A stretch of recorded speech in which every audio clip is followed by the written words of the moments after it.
Now is it working? What is going on?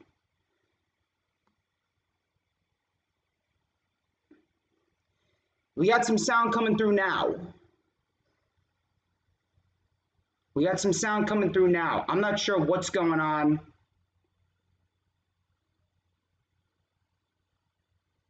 The hell? Hang on.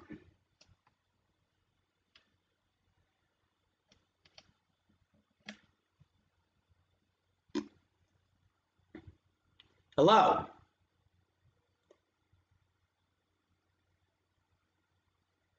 So now it's working.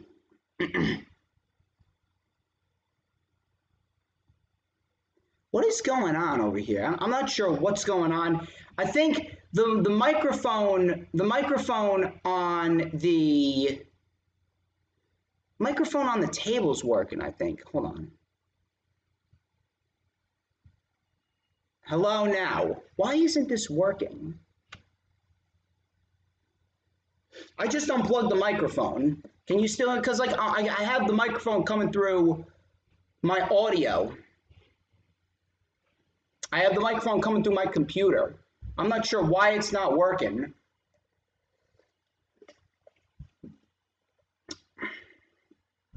Well, yeah, it's not working because of the fact, like, it's working now because I have the computer microphone on. I don't have the regular microphone on.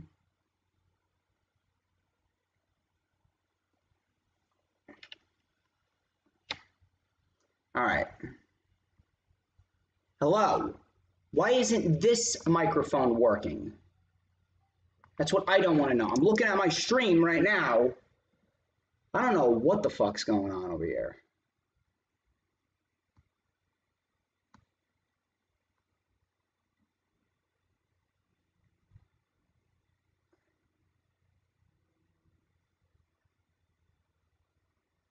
All right. If you're saying you hear me loud and clear, fair enough. If you say you hear me loud and clear, fair enough. I'm going to have to, I'm going to have to check this whenever I get the chance.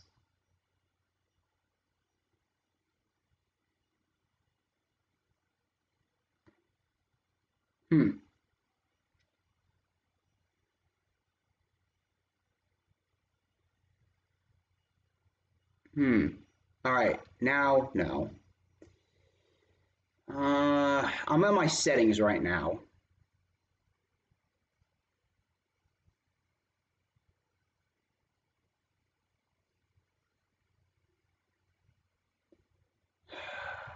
What is going on?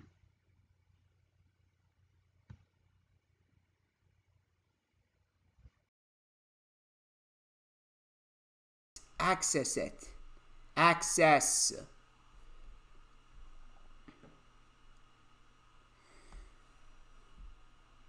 All right. If I'm loud and clear now, I guess that means we could start a little bit. Hang on. Let me get this down from here. Got all these fucking wires over here and shit. All right. All right. All right. All right. All right. I don't know why it's doing that.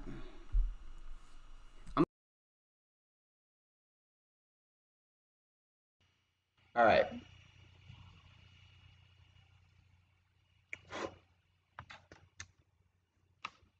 Work. And it's not fucking working. Fuck this. Don't know how. Unreal. I don't know how that happened. But if I'm coming in clear, then we're good. If I'm coming in clear, then we're good. Let me know if you have any more microphone issues. If you're saying I'm coming in clear now, okay, good. Okay, good. So, sorry about that. I don't know what the hell was going on over there. I'm not sure why that happened. We're going to X that out. I'll have to double check on what's going on because apparently there is an issue. Just let me know if I'm too loud. Let me know if I'm too loud. Let me know if it is a bit of a problem. You damn right that's an Adam Hangman Page shirt. Sorry for the delay. Sorry for the delay. Hannah Bliss is already tweeting out that I'm live. We got 9 viewers in the chat. We only have 7 likes. See, that's a little bit of a problem. I think I may rant about my mic because I'm actually quite pissed. I'm not sure how the hell that even happened. But regardless, I think it's about time we get into the festivities here. We got a lot to talk about here on the Lightning Flash update. Hopefully, I won't go too much overtime and I won't go over 3 hours because of the technical difficulties. I'm not sure what's going on with this mic, but I have the regular audio, the mic on the computer coming through. I don't have this mic coming through. This is just like for show right now. But regardless, we got a lot to talk about here on the Lightning Flash update. We are going to go over a lot of shit, including you read the headline just fine. Please, if you haven't already done so, you got to hit that like button. Hit the like button. We got Habiki in here. We got Jessica. It's great to see you again, Jess. It has been so long since we've seen you in here. I hope you're doing well. Big boy Johnny, please hit that like button. Hannah Bliss is in here. We got a lot of shit to talk about, and we're going to get right into it in just a minute. Because first things first, you guys need to follow me on the Twitter sticks at HistoryMakerDJS. If you have not already done so, you'll find out why I am the operator of the best damn Twitter handle known to mankind. Follow me on Instagram at DDJStorms. Add me on Facebook as well for collaborations and business inquiries. Please send me an email. My email is, of course, StormsTakeOver@gmail.com. Like the official DJ Storms business page, and I may just send you an invite to join the official DJ Storms posse group on Facebook. That is, all the links are in the description. Of course, if you missed the rundown for NXT TakeOver Vengeance Day with Lil Stevie, the link, of course, is in the description. Me and Lil Stevie, we broke down everything concerning NXT TakeOver Vengeance Day. We got 5 matches tomorrow on the TakeOver Vengeance Day pay-per-view card. We got a lot of material to dissect. Of course, I will be doing a rewind for that. I'll keep you updated on whether or not I will upload it on Monday or Tuesday. Of course, I got a busy week ahead of me. Next week, I got some senior portraits. I'm going to look nice and sharp, looking nice and spiffy in a suit. Nice gray suit, maybe a black tie, black shirt. You know what I mean. I mean, like, when do I not look sharp? But regardless of that, I'll keep you updated on when the rewind is going to go up. If you guys haven't already done so, I don't know what the fuck you're doing. Like the stream. The stream must be liked. If you are going to come into the stream, the like button is the first thing that you should hit. It is right down there. I'm not sure if you noticed it, but you scroll with your fucking mouse and you click it right down there. So please, get your mic working. Do a little finger workout and click that like button. We have goals here on the channel.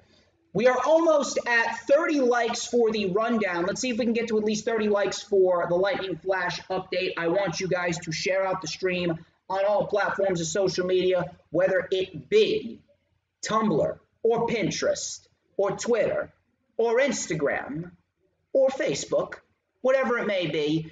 Please make sure you share out the stream on all platforms of social media. It is extremely vital that you do so. So please be sure to share out the stream. You already know what to do. And of course, you got to keep the chat alive, share out the stream, get your moms, your dads, your aunts, your uncles, your grandparents, your brothers, your sisters, your dogs, your cats, your guinea pigs in here. Tell them about DJ Storms because everybody wants to know when DJ Storms is live. Then like it with your finger, Hannah. Unreal. Anyway, now, If you guys haven't already done so, please just make sure you hit that subscribe button. We gained a couple subscribers back, which I'm very, very pleased about. We gained about 7 or 8 subscribers back. I'm very pleased about that. Thank you for that. Very, very pleased to see that. Obviously, YouTube is not doing a very good job at trying to keep me down because no one can fucking keep me down. Now, of course, when you hit that subscribe button, please make sure you hit the notifications bell with a huge coup de grace. That way you will know whenever I pop up on YouTube. Because, of course, whenever I pop up on YouTube, best time to be on YouTube. It's the only time you're going to get to see this glorious sideburn chin strap combination, this beautiful mustache right here. Give me 1 second. I actually touched myself up pretty nicely today because I knew that it was going to be a big day. It's going to be a big day as usual.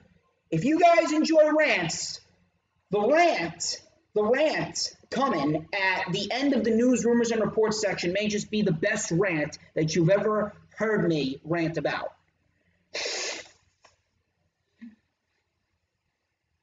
And Jessica, I know you've been waiting a while to hear this. You've been waiting a while to hear my take on this situation. Everybody wants a piece of the Stormsmeister, just so you know.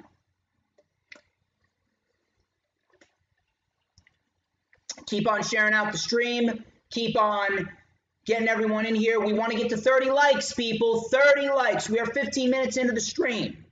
I say we dive right into the news, rumors, and reports. Do not worry. I will check the chat after we are done with the majority of the news, rumors, and reports. I will check the chat before my major rant. Trust me on that. Now, my first report comes from Dave Meltzer. In the latest edition of Wrestling Observer newsletter, he reported that WWE is very high on Damian Priest. Yeah, sure. How many times have we heard that? So he stated, and I quote, "The idea is Priest will get the rub in the Latino community, in particular of being Bunny's tag team partner," end quote. Now, as far as this partnership with Bad Bunny goes, I mean, good for him that he's getting this major role, and hopefully it may rub off a little bit on him.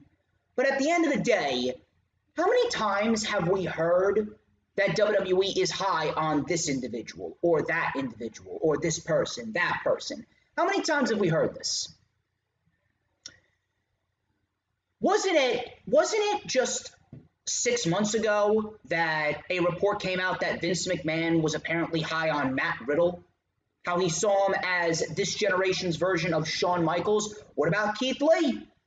How about Keith Lee? How about the fact that Keith Lee, a week after he debuted on the main roster, it came out that WWE planned to keep him floating around the main event title picture. Weren't they high on Keith Lee not that long ago? How about Angel Garza? How about Angel Garza? Angel Garza reportedly was looked at in the eyes of Vince McMahon as the second coming of Eddie Guerrero. What about 3 years ago when Andrade came up to the main roster? Wasn't it reported a few months after he came up to the main roster that Vince McMahon reportedly was very high on Andrade and he saw Andrade as a top-tier main event talent? The list goes on and on.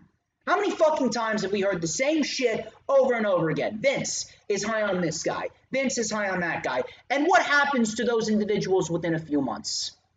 Ruined, buried, and or completely stripped of everything that made them must-see. Stripped of their entire aura, stripped of their entire mystique. How many times have we heard the exact same thing, not just with those 4 individuals, but with countless other individuals? And how many fucking times have we seen those individuals fall flat on their ass in terms of creative booking within a few months after the reports came out? I want to believe, I really do, I want to believe that Damian Priest is going to be a big star. I want to believe, I really do. I want to believe that Damian Priest is going to make a name for himself. I want to believe that Damian Priest is really going to make an impact. I want to believe that they're going to push Damian Priest to the moon because he's great at what he does. Damian Priest has come a really long way since his initial debut. But how am I supposed to get behind this report? How am I supposed to have any faith? How am I supposed to believe in this report when we have seen shit like this play out time and time and time and time again. I've said it numerous amounts of times with the WWE. Seeing is believing. There's no reason for me or anyone to have any faith in reports like this, no matter who they're fucking from, whether they're from Meltzer or Alvarez or Ringside News or Brad Shepard or Sean Ross Sapp or Ryan Satin or whoever. There's no reason. There's no reason for anyone to believe in any of these reports until we actually see shit playing out on television that proves to us that Vince McMahon is high on this guy. Seeing is believing. Remember that. Dave Meltzer actually reported a lot as of lately. Meltzer actually also reported on Wrestling Observer Radio that WWE is planning to fast-track Karrion Kross to the main roster. Ringside News actually followed up on this report, stating that Karrion Kross is being groomed for the main roster. Roderick Strong, who can work rings around Karrion Kross, might never be on the main roster. It's just how it is. They can't wait to get Karrion Kross on the main roster. He has to get through whatever he has getting through in NXT to get him there. But he's on the fast track for that. End quote. So I have absolutely no problem with this. Matter of fact, I'm actually shocked that Karrion Kross was not on the main roster immediately after his return. I'm legitimately surprised that they put him back on NXT.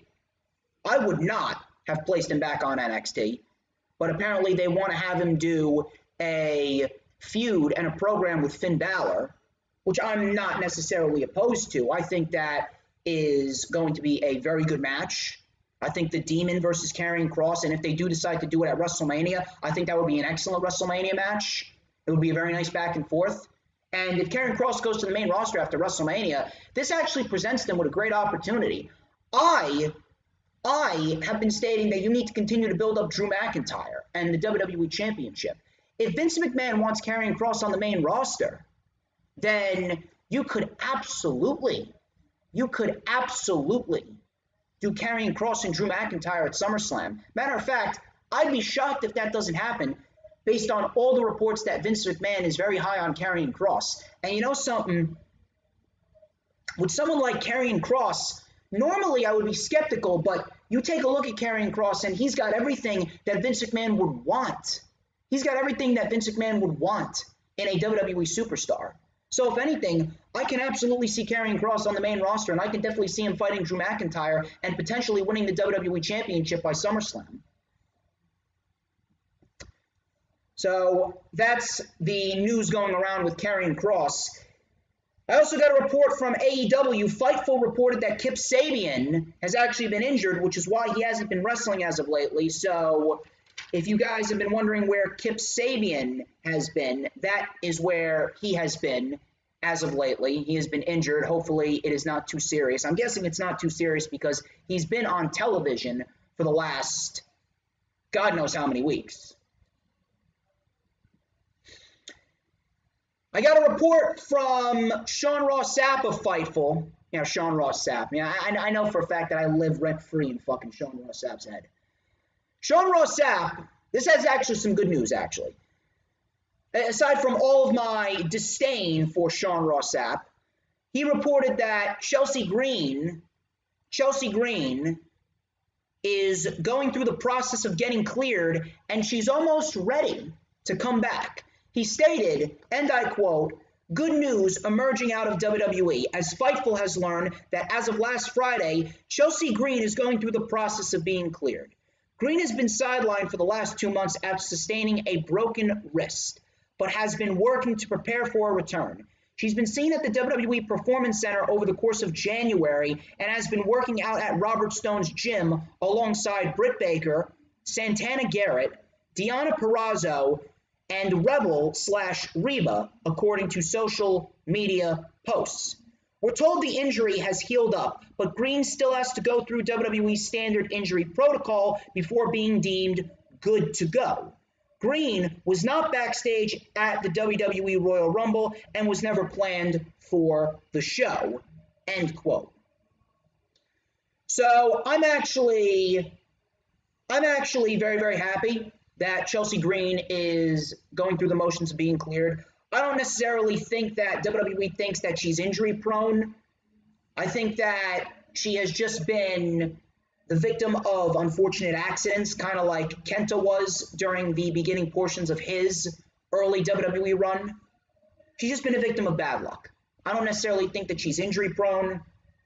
Matter of fact, I see Edge as more injury prone than Chelsea Green, considering his age and how his body has just been tortured over the years. Chelsea Green's just been a victim of unfortunate accidents. Same thing with Tegan Nox.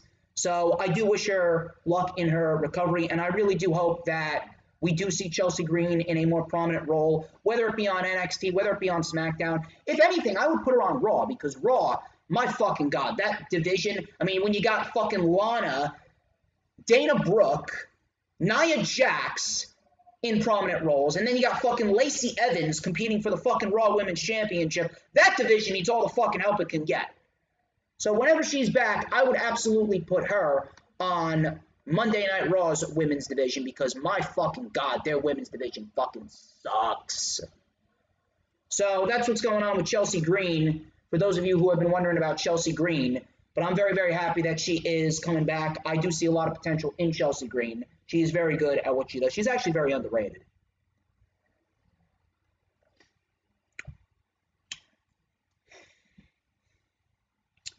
I got another report from Dave Meltzer before I check the chat, because after this report, I am going through probably one of the biggest rants that you will ever see me rant about, so please strap in.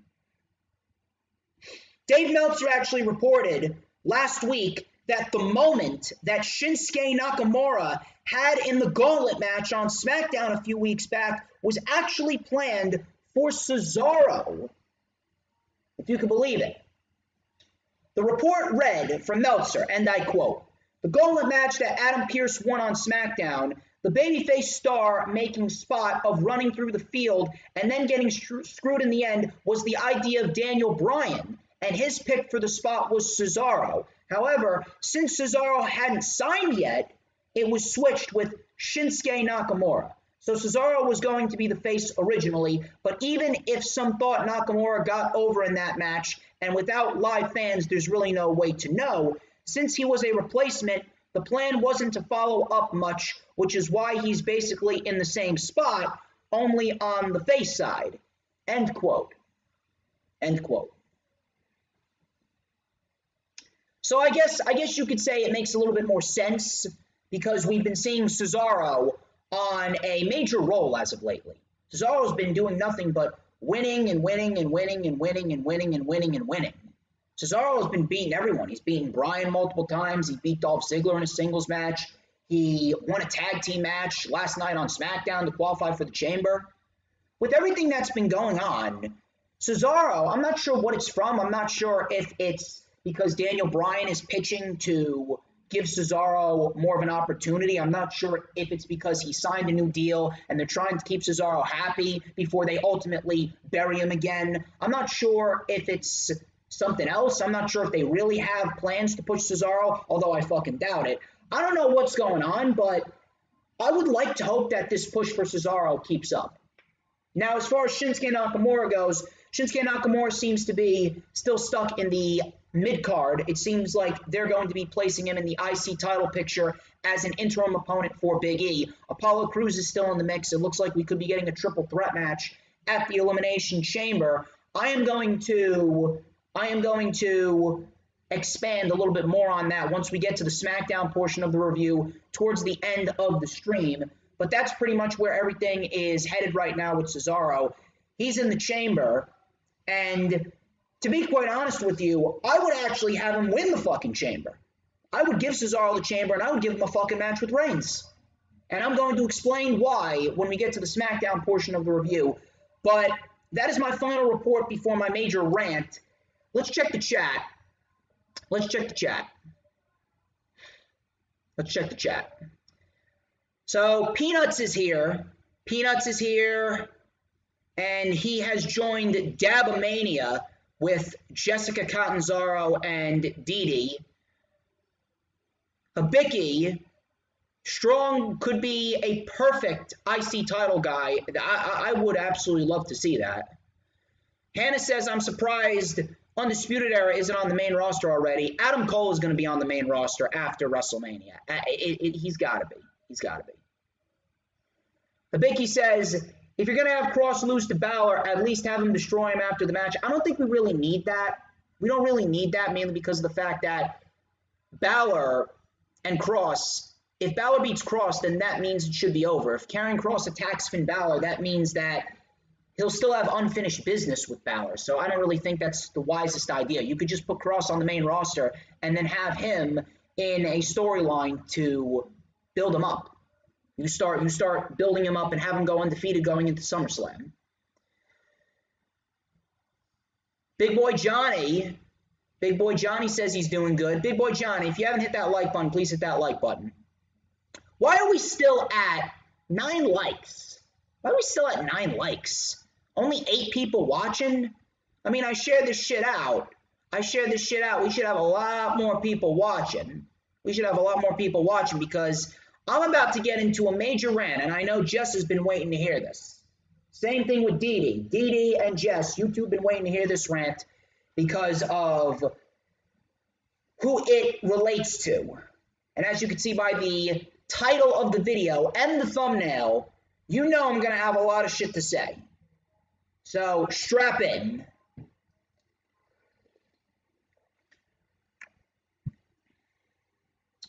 Now,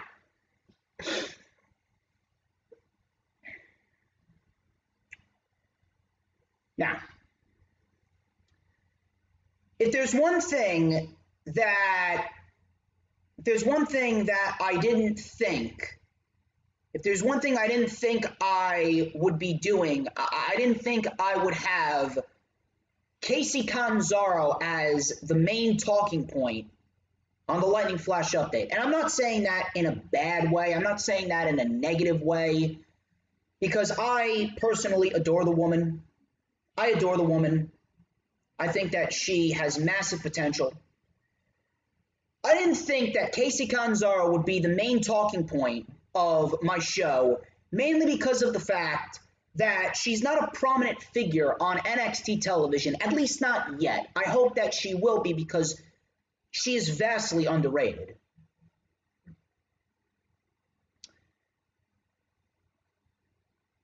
She's not even in the news. She's not even in the news for something wrestling related. She is in the news because she recently became a victim of this bullshit, toxic society known as cancel culture. And I wasn't going to talk about this. I really wasn't going to talk about this, but shit just got out of hand, and it just absolutely got under my skin.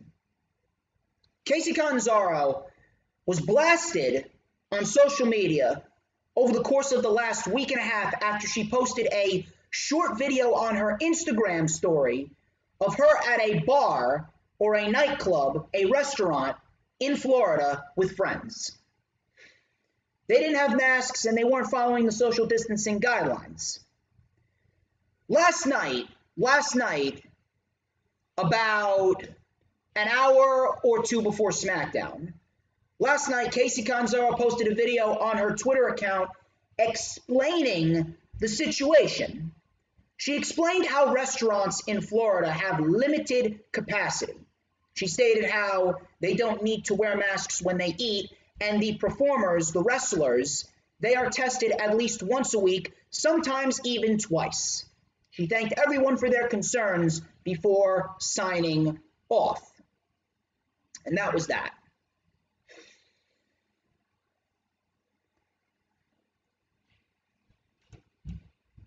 The fact that she even had to post a video explaining herself is absolutely fucking ridiculous. But let's move away from that. Let's just say, hypothetically speaking, that she didn't post a video and people were coming after her over the course of the last week, and they were coming for her job and they were calling her an idiot. Let's just say, hypothetically speaking, she didn't post a video. I got some questions.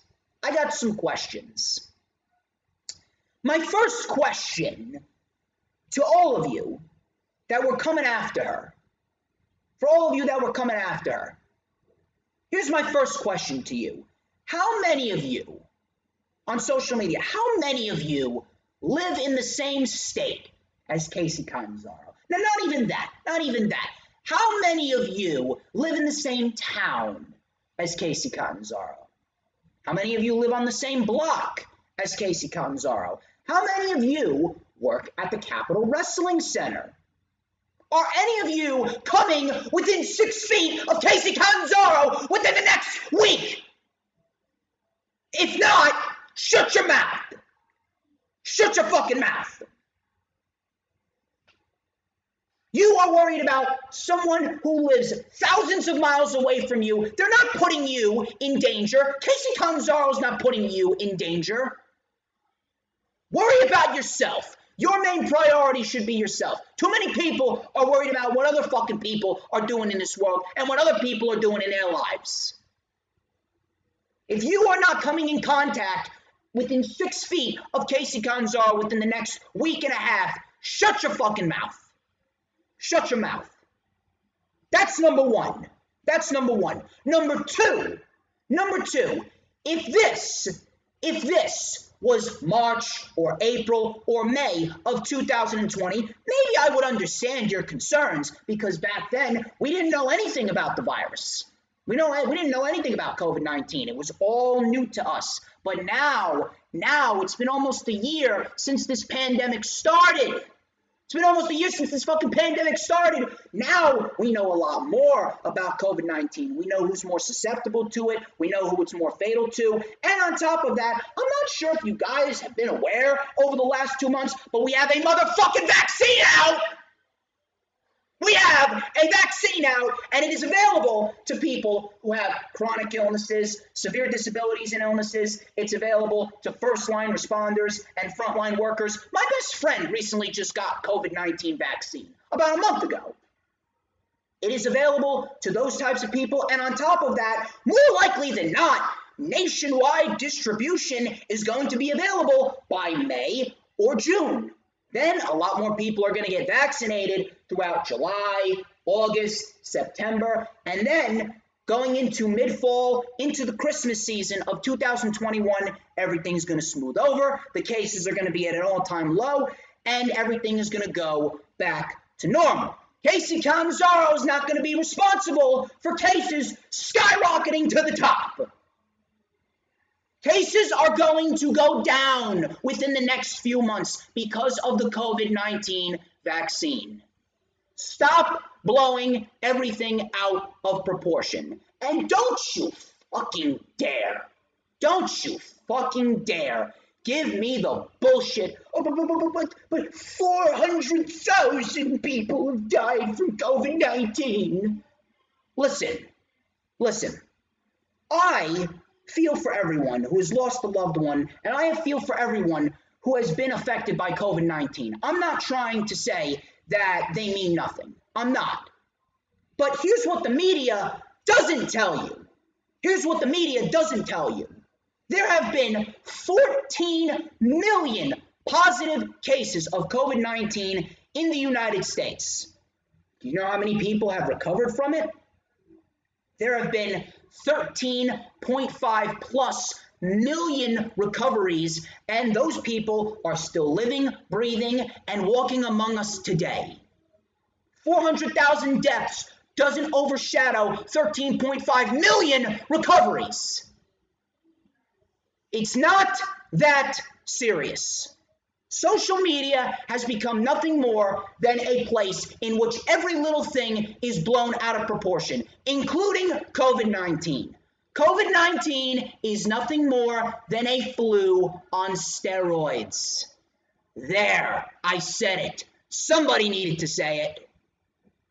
It's not that serious. Just because you contract COVID-19 does not mean that your life is over. It don't. At the end of the day, if you are a healthy individual, if you take care of yourself, if you feel safe enough to go out there, go. Everyone has a right to do everything that they want. It don't matter who you are. She came out and explained. Kacy Catanzaro came out and explained. She explained everything that has happened. She explained everything that happened. She explained the fact that restaurants allowed limited capacity.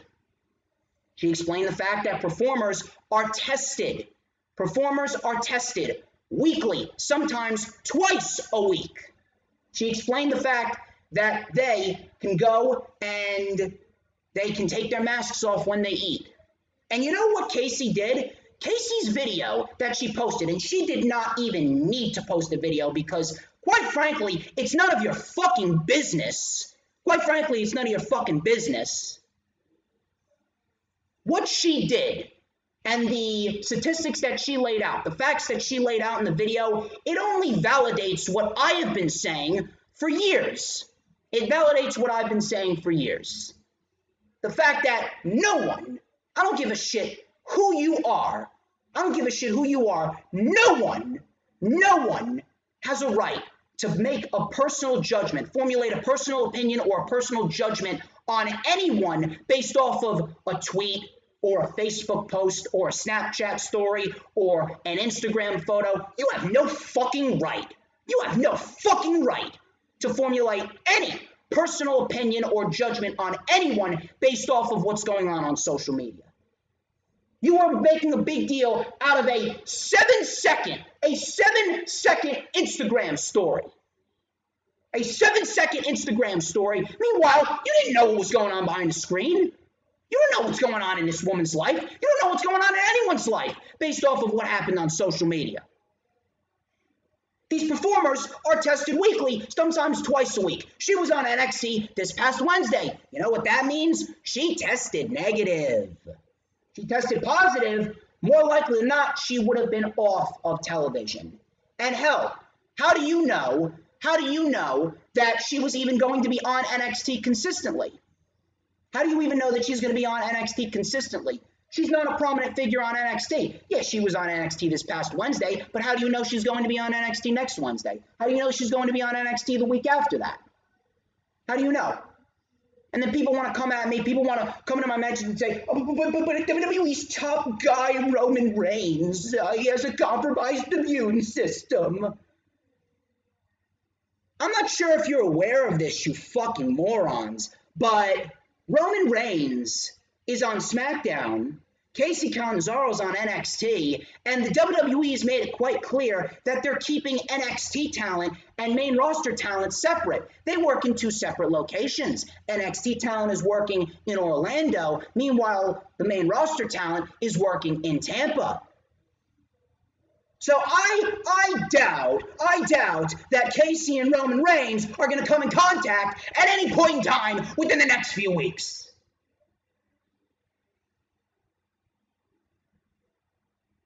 And on top of all of that, regardless of everything that I just named, regardless of all of that, I don't give a shit who you are. Who you are, you got no fucking right. You've got no fucking right, no matter who you are, no matter who you think you are. You have no right to tell anyone how they should be living their life. You have no right to tell anyone what they should be posting on social media. You have no right to tell anyone who they should be hanging out with, where they should be going, whether or not they should be going out to restaurants, whether or not they should be wearing a mask, whether or not they should be doing anything. You have no fucking right to tell anyone how they should be living their life. She is a grown woman. She can live her life however the fuck she wants.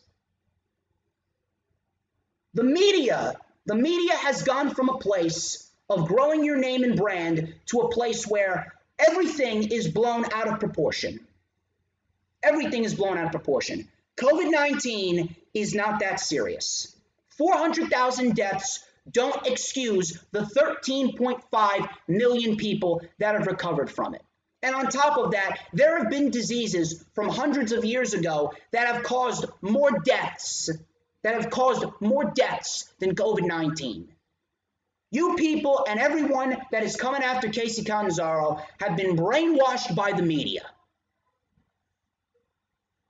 You've been brainwashed by the media to think that this disease is an automatic death sentence. It's not. 13.5 plus million people have recovered from it. But the media is not going to tell you. The media is not going to tell you, though. The media won't tell you that, though, because the media wants to control you. Because the media, if they told everyone how many people recovered from COVID-19, they won't fucking get headlines. They won't get headlines and they won't blow up.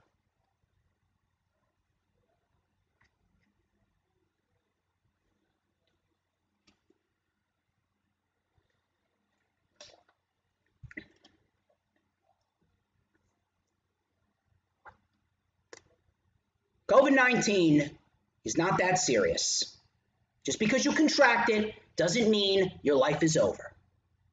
It's nothing more than a flu on steroids. I feel sorry for everyone who has lost a loved one from COVID-19, but that does not mean that you have to chastise everyone for living their life the way that they want to live. I don't give a shit where she works. I don't give a shit if she's a public figure. She has every right to do whatever the fuck she wants. She's a grown woman. And I don't give a shit who you are. You got no right to tell her what she should be doing. You got no right to formulate a personal opinion or a personal judgment about her. And you have no fucking right to tell her how she should be conducting herself when she's not working. And I say it all the fucking time. If I did not have this brand, if I did not create the DJ Storms brand, if I never created this, if I never created the DJ Storms brand and I was not streaming every Saturday, if I did not review pro wrestling, if I never created this empire that I have for myself, I would have deleted all of my social medias years ago. The social media is a waste of fucking time.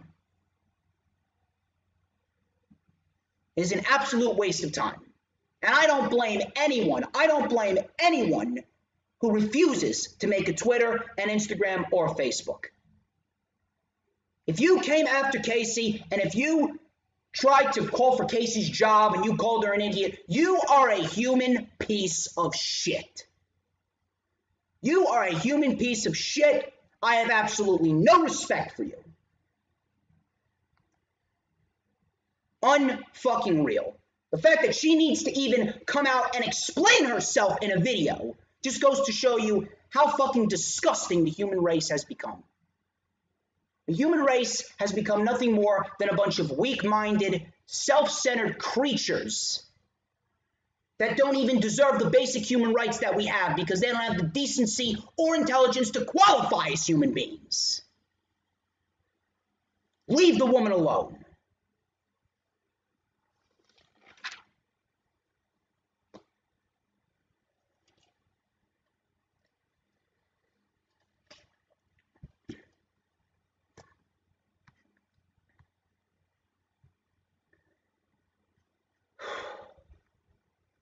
Those are your news, rumors, and reports.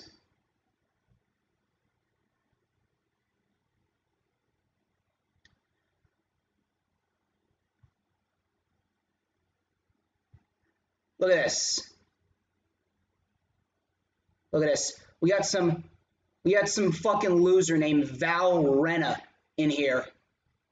Oh my God, people have died.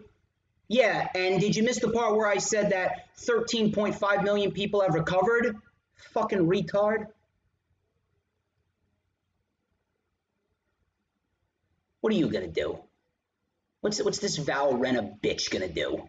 Do nothing. You can't touch me. Oh man. Anyway.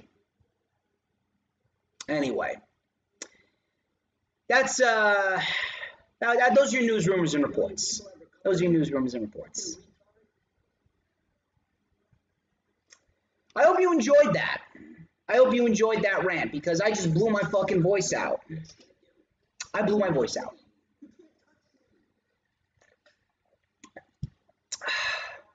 Let's check the chat. So we got Dee Dee, Peanuts, Hannah, and Jess. I don't know what the fuck's going on with them because they just went into a dab frenzy. They just went into a dab frenzy, but I am happy that I was able to entertain you. And I absolutely ripped everyone who ever bashed Kacy over the course of last week a new asshole. We got 11 people watching, 11 likes. I still think we need more likes. Where's Ruben? Where's Ruben? Let's see if we can get Ruben in here. I know Ruben always comes in clutch with the likes. Ruben always comes in clutch with the likes. What the hell is Ruben? Where's Ruben?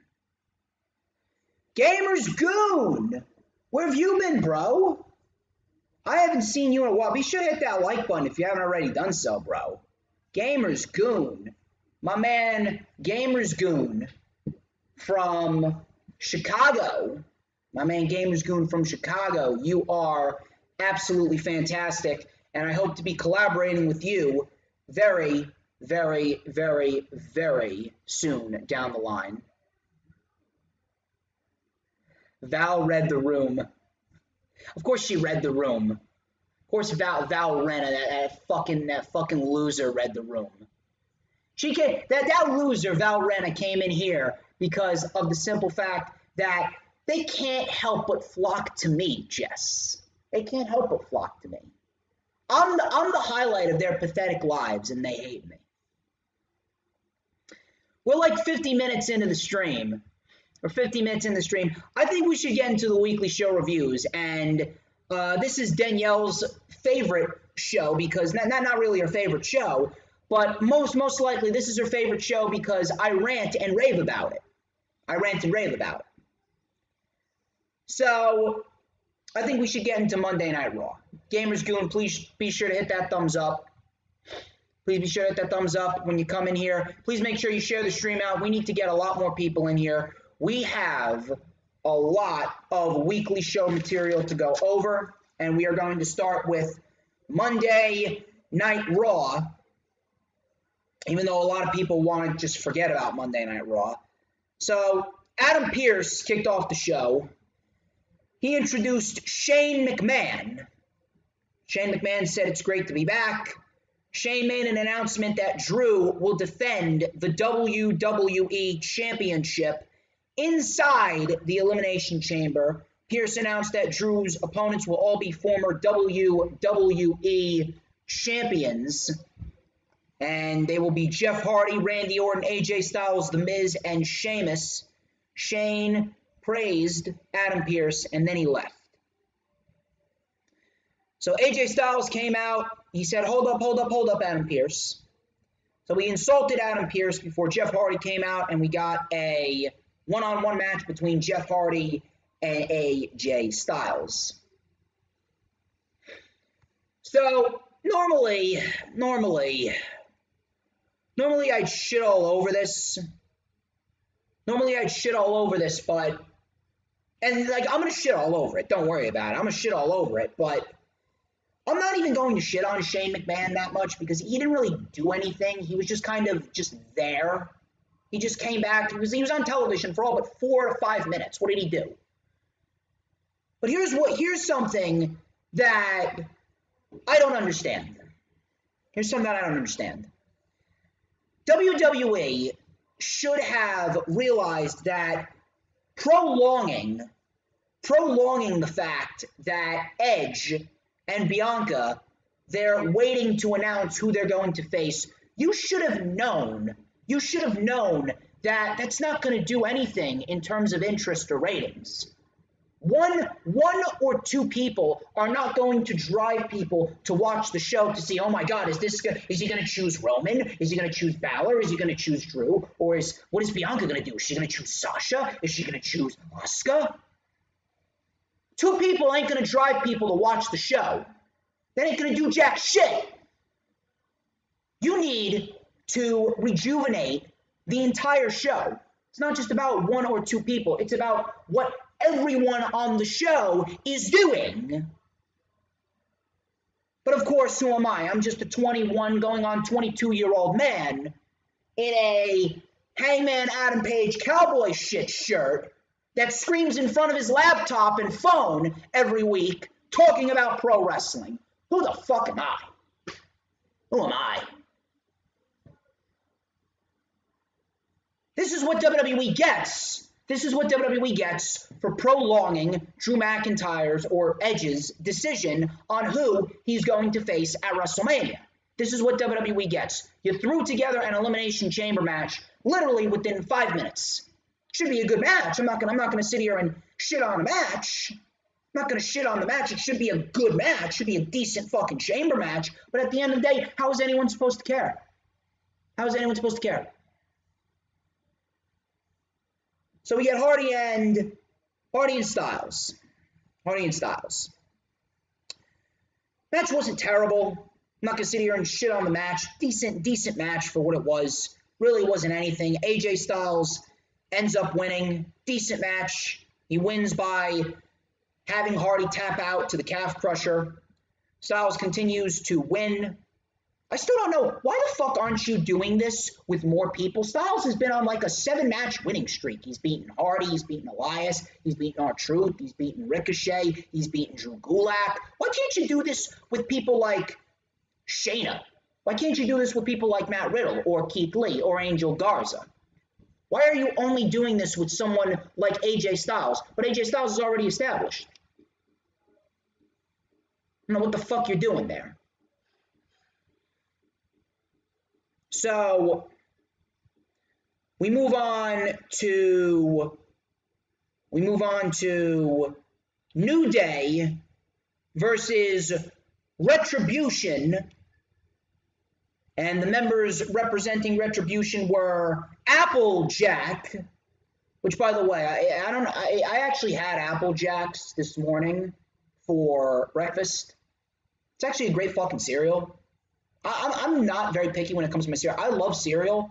I love all types of cereal. I actually had Apple Jacks this morning. They were fucking fantastic. Really hit the spot. So Applejack, Kangaroo Jack, Jack Black, Jack Off, and T-Balls, Applejack and T-Balls represented Retribution.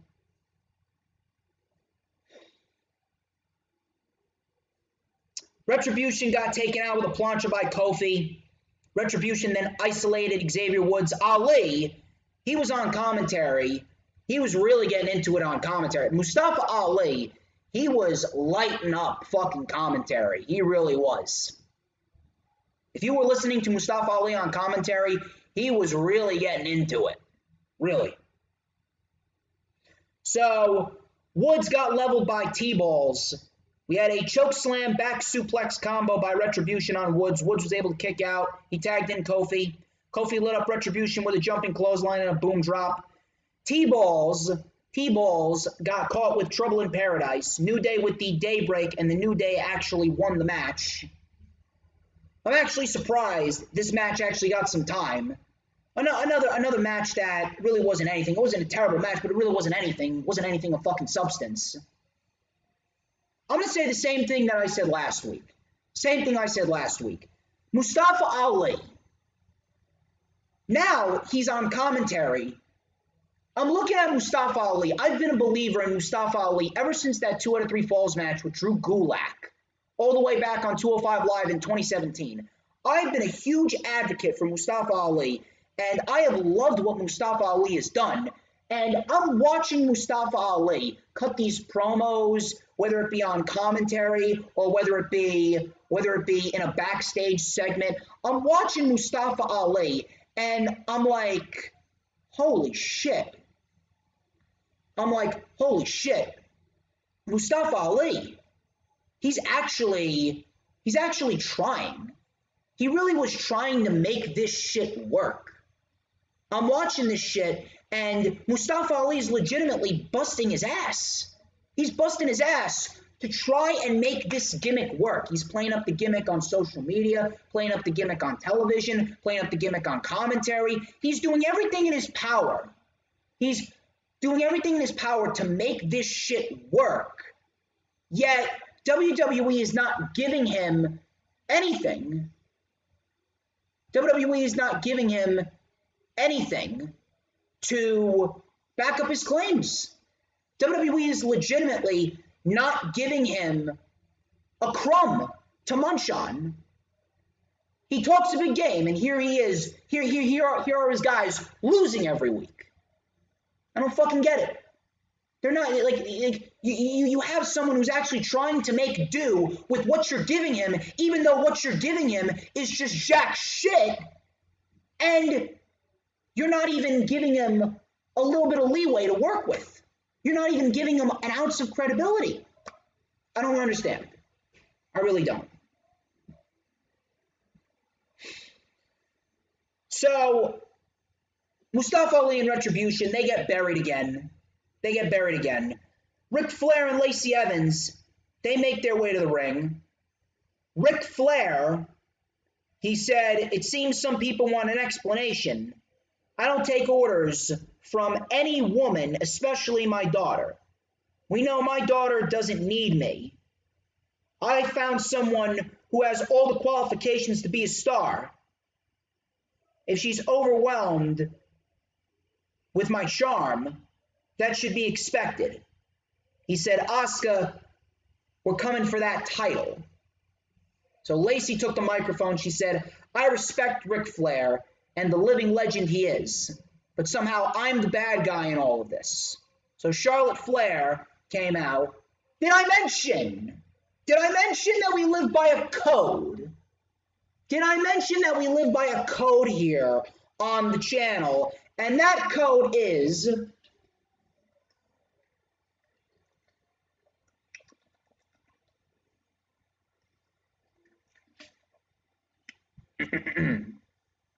me. Fuck Charlotte Flair. Fuck Charlotte Flair and all of her supporters. You support Charlotte Flair, fuck you. If everyone can please type in the chat, fuck Charlotte Flair, I would greatly appreciate it.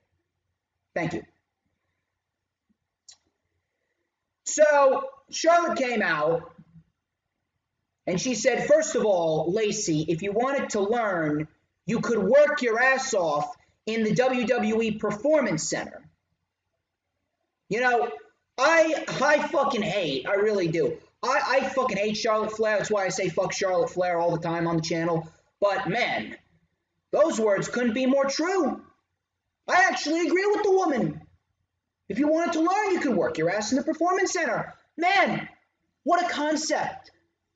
Never in my life did I ever think that I would actually agree with Charlotte Flair. But she actually said something intelligent. You want to learn, Lacey? Work your ass off in the PC. So Charlotte Flair continued by saying, Dad, you need me to walk down here and validate you? You're surrounded by yes people. I don't care who you manage, just don't bring me down with you. Charlotte said that she hopes that her father takes her to that title. Lacey said that she was told by management that if she beats Charlotte Flair, she will get a Raw Women's title match against Asuka. So Lacey with a cheap shot, she sent Charlotte into the steps, and we get the match. We get Charlotte Flair versus Lacey Evans, and Jesus Christ.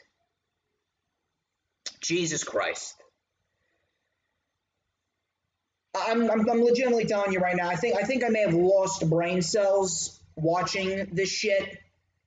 Lacey Evans and Charlotte, this is undoubtedly the worst program in all of professional wrestling right now. This is the worst program in all of professional wrestling right now. I don't know who finds this shit enjoyable, and if you do, you are an absolute brain-dead fucking retard in every sense of the word. I don't know how anyone can find any enjoyment in this shit. I don't know why this was even made. Charlotte did not give a shit, and she just continuously laid in the right forearms to Lacey Evans, which caused the DQ. Ric Flair tried to get involved. Charlotte didn't give a shit. She threw her hands up and walked away, and that was that. So now, because of Charlotte's idiocy, now we get Lacey Evans and Asuka at Elimination Chamber for the Raw Women's Championship. Now, I don't want to put any bad juju out there. I really don't, but, you know, Similar to what happened with Goldberg. Similar to what happened with Goldberg and the fear that we had with Goldberg beating McIntyre. He didn't beat McIntyre, thank Christ. But similar to the fear that we had with Goldberg, I'm telling you right now, there is nothing that's stopping the WWE. There is nothing that is stopping the WWE from having Lacey Evans beat Asuka at the Elimination Chamber, and we get Lacey Evans versus Charlotte Flair for the Raw Women's Championship at WrestleMania. We all know that Charlotte's going to be Raw Women's Champion at some point within the next few months. It's all a matter of who she's going to take it off of. I would personally just do Rhea Ripley versus Asuka at WrestleMania because that's the better match, but do you think WWE has any trust in them to do that shit? I don't.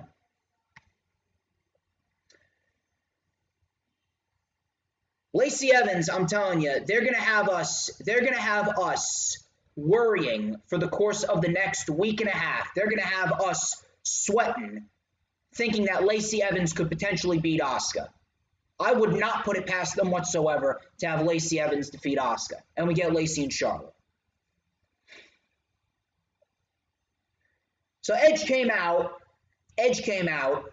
He says that his decision may seem simple on the surface, but you need to look a little deeper. He came face-to-face with all three champions, and the landscape has certainly changed. He talked about the Elimination Chamber, and he said, I don't like Drew's odds of walking out of Elimination Chamber as WWE Champion. That right there should tell you everything that you need to know. He said, I don't like Drew's odds of walking out of Elimination Chamber as WWE Champion. That right there, that should be the segue. That should be the segue into getting Drew McIntyre versus Edge at WrestleMania for the WWE Championship. That's how you do it. So he said that he's going to wait. He said that he's going to wait until after the dust settles, after the Chamber. He was then interrupted. By The Miz, John Morrison, and Angel Garza. And I think you know what I'm going to say next. Is The Miz a complete waste of television time? Oh, yes, he is. Correct. Shove the correct up your ass. So Miz, Morrison, Angel Garza came out. Miz mocked Edge with the Money in the Bank briefcase. Edge talked about putting Money in the Bank on the map, which he did. Edge said, you really need to worry about the Chamber. Edge says, you're content with being awesome. I'm not. You're content with being champion. I need to be champion. Sense the difference and think about it. So first off, he doesn't need to be the champion.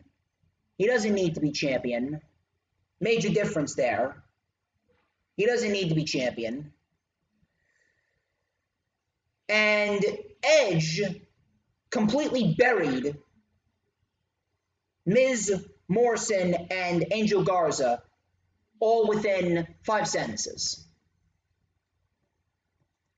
So I don't know who the fuck, I don't know what the fuck this accomplished. I'm not sure who the fuck enjoyed this. I don't even know who the fuck enjoys Miz and Morrison. I'm just waiting for Miz to fail at cashing in. We got Money in the Bank coming up in May. So now you have a reset button.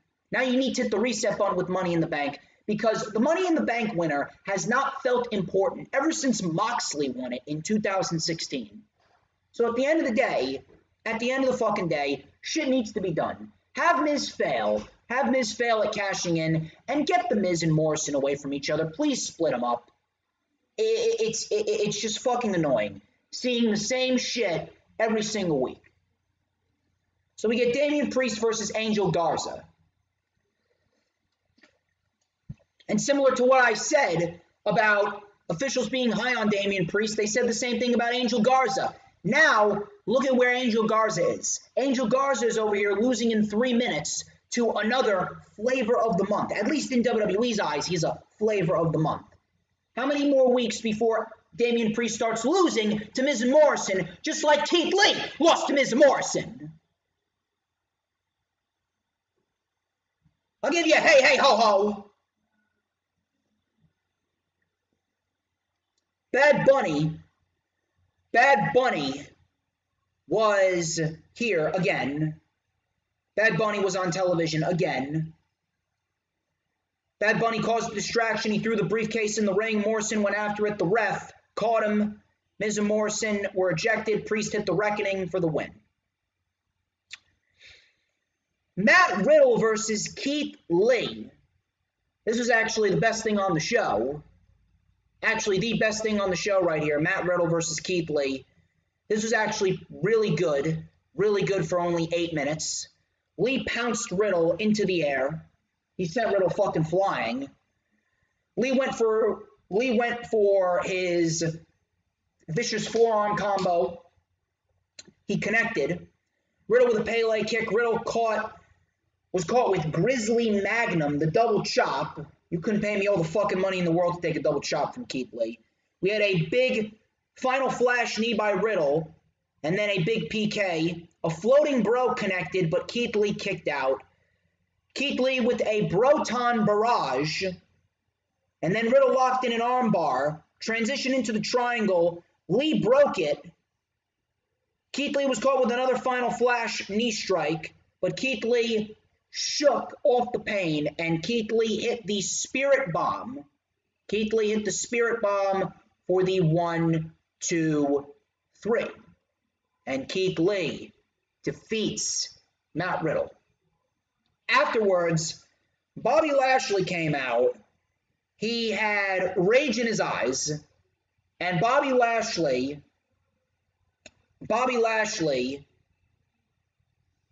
completely popped Keith Lee up in a pop-up spine buster, which was absolutely fucking ridiculous. He popped him up in a pop-up spine buster like it was nothing.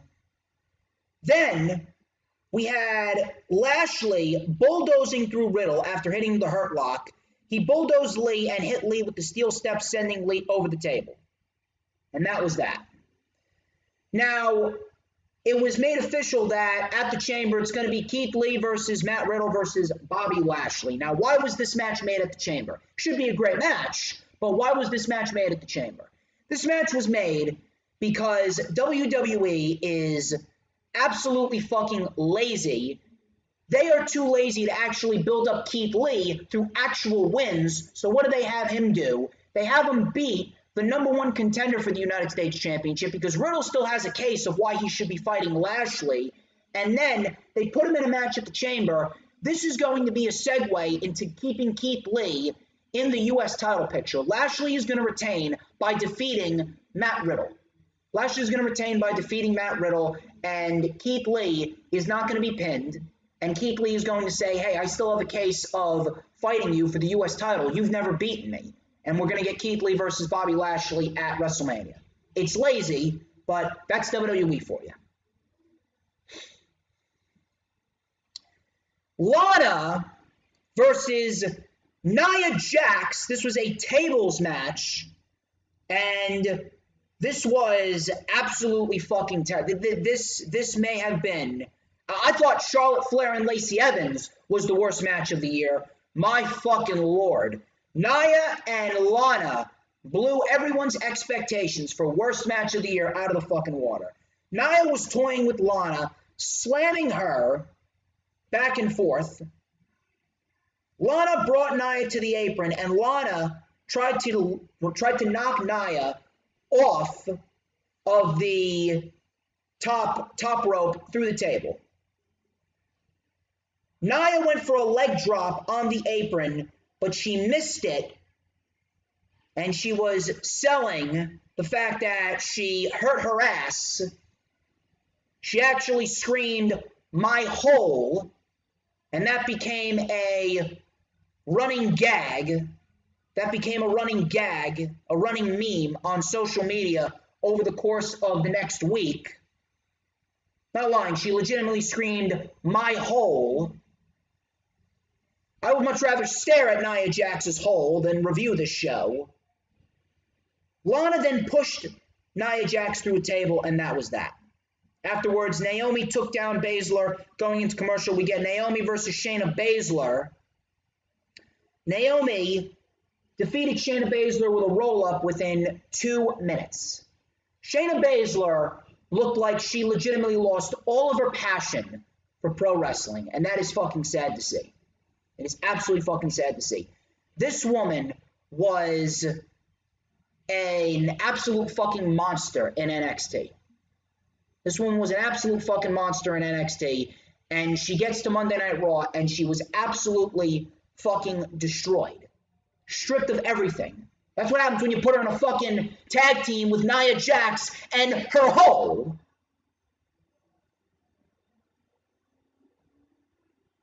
Bruce Pritchard's got his head so far up his own hole, he don't know how to fucking book Shayna Baszler.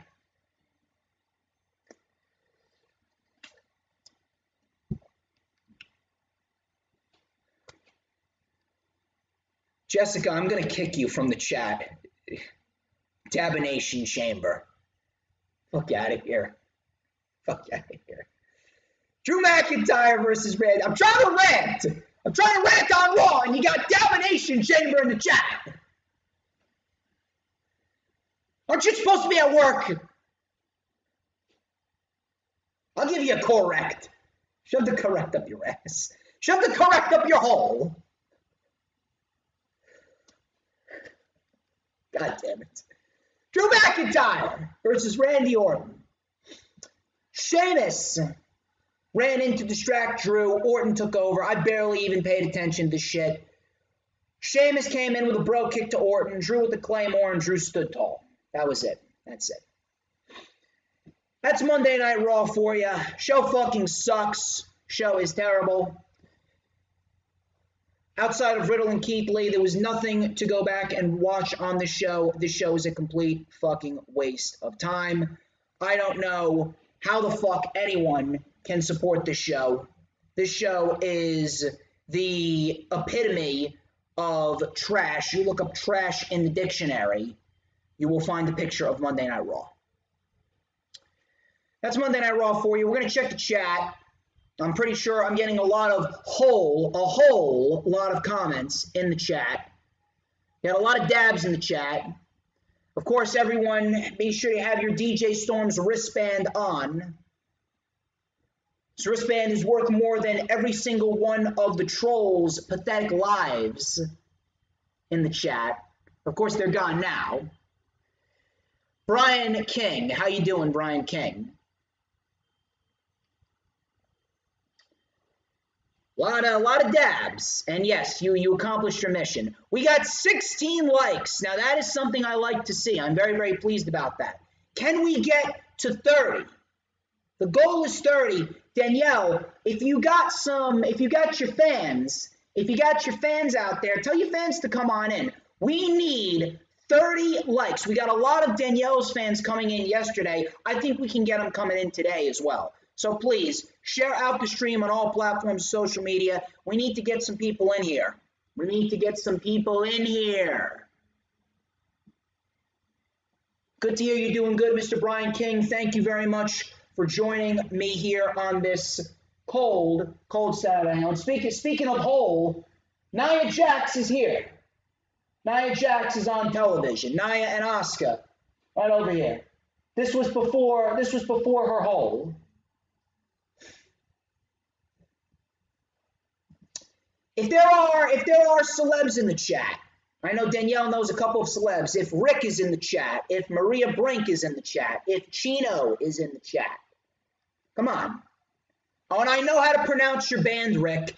Adelita Sway. I know how to pronounce your band. Okay? I love your band. Come on, I love you. I have a lot of your songs. I love Invincible. I love Ready for War, Pray for Peace. I love Bad Reputation. It's my theme song, dude. Come on. AEW Dark. We're going to skim through this. Natural Nightmares and Nick Camarado. They defeated Vadi Morales and Jersey Muscle Society. We had a double team by Camarado and Dustin for the win. SCU versus Lee Johnson and Aaron Solo. This was actually a Very good tag team match for 10 minutes. A very good tag team match for 10 minutes. Lee Johnson and Aaron Solo, they're actually coming along very, very nicely. We had a double crossbody by Solo and Kazarian. Lee Johnson came in like a house of fire with an airplane spin to Daniels, Blue Thunder Bomb for a 2, rolling Death Valley driver, and a double foot stomp for a 2. Tag to Kazarian. He lifted up both men. We had a backstabber German suplex combo. Solo kicked out. Lee Johnson with a suicide dive to Daniels. We had a Trouble in Paradise by Aaron Solo to Kazarian. Lee was taken out with the best Meltzer ever on Solo, and SCU get the win here. Very, very good tag team match, and I can definitely see SCU getting a shot at the Young Bucks very soon. Brian Cage versus Jake St. Patrick. Brian Cage absolutely destroyed Jake St. Patrick. He won with the drill claw. The Acclaimed, they mocked MJF and Chris Jericho, which was great shit, by the way. Fantastic shit. Hilarious shit. Miranda Olaze versus Nyla Rose. Nyla won with the Beast Bomb. Pac took on VSK. Pac won with the Brutalizer. Pac will be your new TNT champion by Double or Nothing. Casey Navarro versus Sonny Kiss. This match was garbage. Sonny Kiss wins with the split-legged stunner. Ty Conti versus Alex Gracia. Conti won with the modified Lotus Lock. Ryan Nemeth versus Marco Stunt. Nemeth won with the neck breaker when FTR's music played and Marco Stunt got distracted. Cesar Bononi and Pretty Peter Avalon, they defeated Sean Dean and Charlie Bravo, not to be confused with Johnny Bravo. Number 10 defeated Baron Black. This match went on way too long. 10-1 with the deadlift powerbomb. Red Velvet and Diamante. This was actually pretty decent for 5 minutes. I fucking love Red Velvet. Red Velvet's fucking great. Red Velvet and Diamante, they actually worked very well together. Diamante with the swift German suplex. And Diamante with the hesitation dropkick for a 2. Velvet came back with a back elbow. Nice standing moonsault for a 2. Diamante with the standing sliced bread for a 2. I actually would like to see Diamante in the singles division a little bit more. Red Velvet won after she hit the wheelbarrow bulldog, a very nice spin kick, and the Claymore for the win. Pretty decent match. And then in the main event, we had a very fun match between Joey Janela and Jack Evans. If you guys didn't watch this match, definitely go out of your way to watch it. Evans with a springboard right out of the gate to Janela. A moonsault off the stage to Joey. Match finally began. Evans tried to wear down Joey Janela. Joey fought back with the back elbow and a suicide dive. Death Valley driver for 2. Frankensteiner off the top. We had a middle rope Phoenix splash on the knees by Jack Evans for a 2. They traded some strikes back and forth. We had a super kick by Janela, a poison Rana by Evans, and then a super kick by Janela again. Both men were down. We had a 450 by Jack Evans, but Janela got the knees up. Janela with a lariat, a package pile driver, but Evans kicked out. And then we had a diving elbow, and Janela was able to win the match. This was a very, very, very fun main event for AEW Dark. But realistically, this was a 3-match show outside of the main event, outside of Red Velvet and Diamante, and outside of SCU's match. This show was ultimately skippable. The show's ultimately way too long. There's too many matches. They really need to limit the amount of matches, and they really need to focus on building some storylines on AEW Dark. That's all I'm saying. Check the chat. Rick would be very happy to hear that, says DD. Of course, I know I pronounced it right. I know how to pronounce a band's name. I'm glad that Cool King and Brian King, the kings of the chat, there we go. Brian King and Cool King, the kings of the chat. The kings of the chat. I like that. Jess, I'm glad that you decided to join me. I'm very, very happy you're doing well. Jess, do you want a wristband? If you want a wristband, you're going to have to tell Kacy to send me your address on Instagram or Twitter, and I'll write down a letter and mail it to you. It's free of charge. You don't have to pay. I ain't gonna charge you. You want a wristband? So what else we got here? Let's check the chat before we get into AEW. So Jess obviously is not going anywhere. We still have 16 likes. Kacy is an absolute sweetheart, and it really did piss me off. It really did piss me off seeing people come after her. I adore the woman. I think she's fantastic. I loved her match with Raquel Gonzalez and Dakota Kai. Her and Caden are fantastic. And by the way, you know that recent Valentine's Day post from Kacy and Caden. Mamma mia. I'm sorry, I'm a guy, so bear with me here. Bear with me here. Danielle's right, it is getting hot in here. And Danielle took care of the trolls. Don't worry. Danielle took care of the trolls. I'm sorry about the technical difficulties in the beginning. So what else we got here? Who are the queens? You, and Jess are the queens, you know? Don't worry about it, Hannah. You are completely fine. We got 17 likes. That's what I like to see. We need 3 more to 20. So, I'd say we get into AEW Dynamite, which was a very, very good show. Dynamite, undoubtedly the best show of the week. We had a lot of interesting material on Dynamite this week. We started off Dynamite with a TNT Championship match, and Darby Allin defended the TNT Championship against Joey Janela. And I'm telling you right now, I have been watching Janela for a long time. I have interviewed Janela. He's great. I think after this, it's quite clear. No more tag team with Sonny Kiss for Mr. Joey Janela. This is where Janela belongs. This was a very good match for 10 minutes, and it did the job. It did what it needed to do. So Janela and Darby with some chain wrestling to start off the match. See, Janela can actually wrestle. Some chain wrestling to start off the match. Janela with a gourd buster to Darby on the apron. We had a big suicide dive for a 2. Janela went back to wearing down Darby Allin. Darby answered back, sending Janela into the ropes. We had a big suicide missile dive. Allin came in, and he went for a springboard coffin drop, but Janela countered with a German suplex out of midair and a super kick. Big super kick for a 2. Darby went right back to the arm of Joey Janela. Darby then got turned inside out with a huge lariat. Janela went for a fireman's carry, but Darby countered with an over-the-top stunner for a 2. Janela and Darby traded roll-ups before Janela hit a spike pile driver. Very good spike pile driver right here for 2. We had a code red from the middle rope by Darby. Beautiful stuff here for a 2. Darby ended up winning with the coffin drop, and Darby Allin retains the TNT Championship. Very, very good match.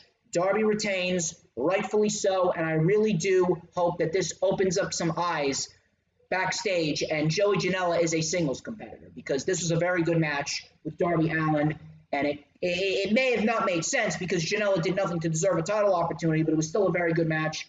Darby retains the TNT title, rightfully so. Sammy Guevara,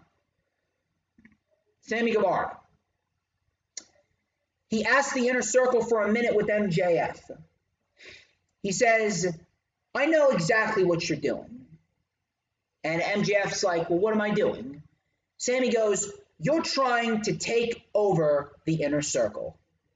MJF goes, you know, Sammy, I thought you were jealous. You know, you and Jericho, you were the apple of Jericho's eye, but then I came along and the Sex Gods dies, and now MJF is the new favorite. And MJF says, I think you're trying to take over the Inner Circle. So then MJF MJF had his phone out, and he was actually recording Guevara, and Guevara goes, yeah, I'm trying to take over the Inner Circle. I want to do away with Jericho. So MJF goes, that's all I needed to hear. So he picked up his cell phone. And Sammy was like, are you recording me?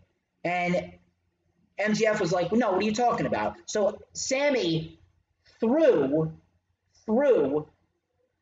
MJF's phone down, and then I'm not sure if it was in the gut. Well, it was actually in the gut, yeah. I thought it was in the balls. I thought Sammy punched him in the balls, but Sammy punched him in the ribs, and MJF was left laying.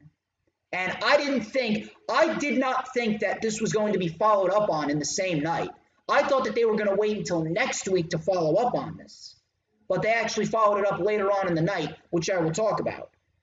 We then had Pretty Peter Avalon, it is PPA all day, and Cesar Bononi versus Lee Johnson and Cody Rhodes.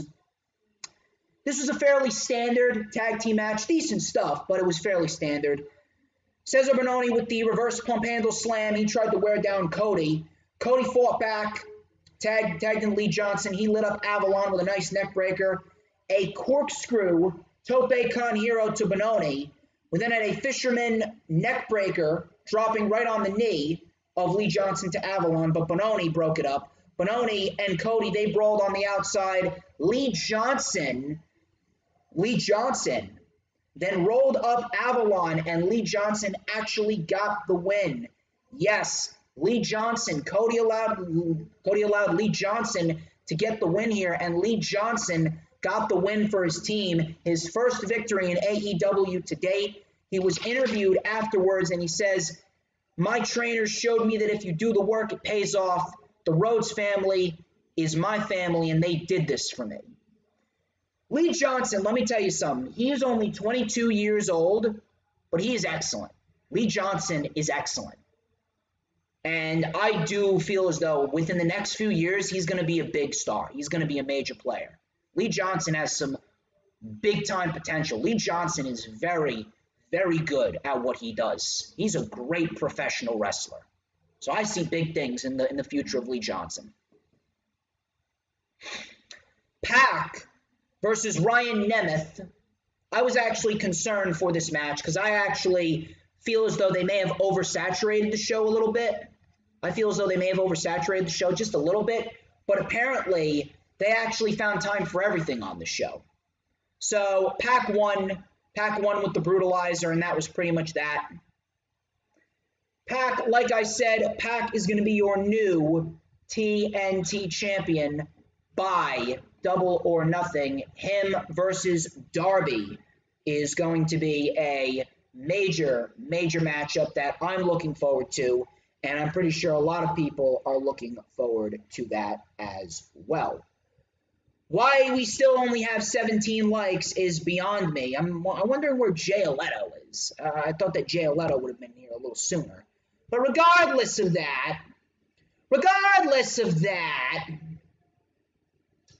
we're going to move on. We had Chris Jericho and MJF versus The Acclaimed. And by the way, Max Caster is a fucking legend.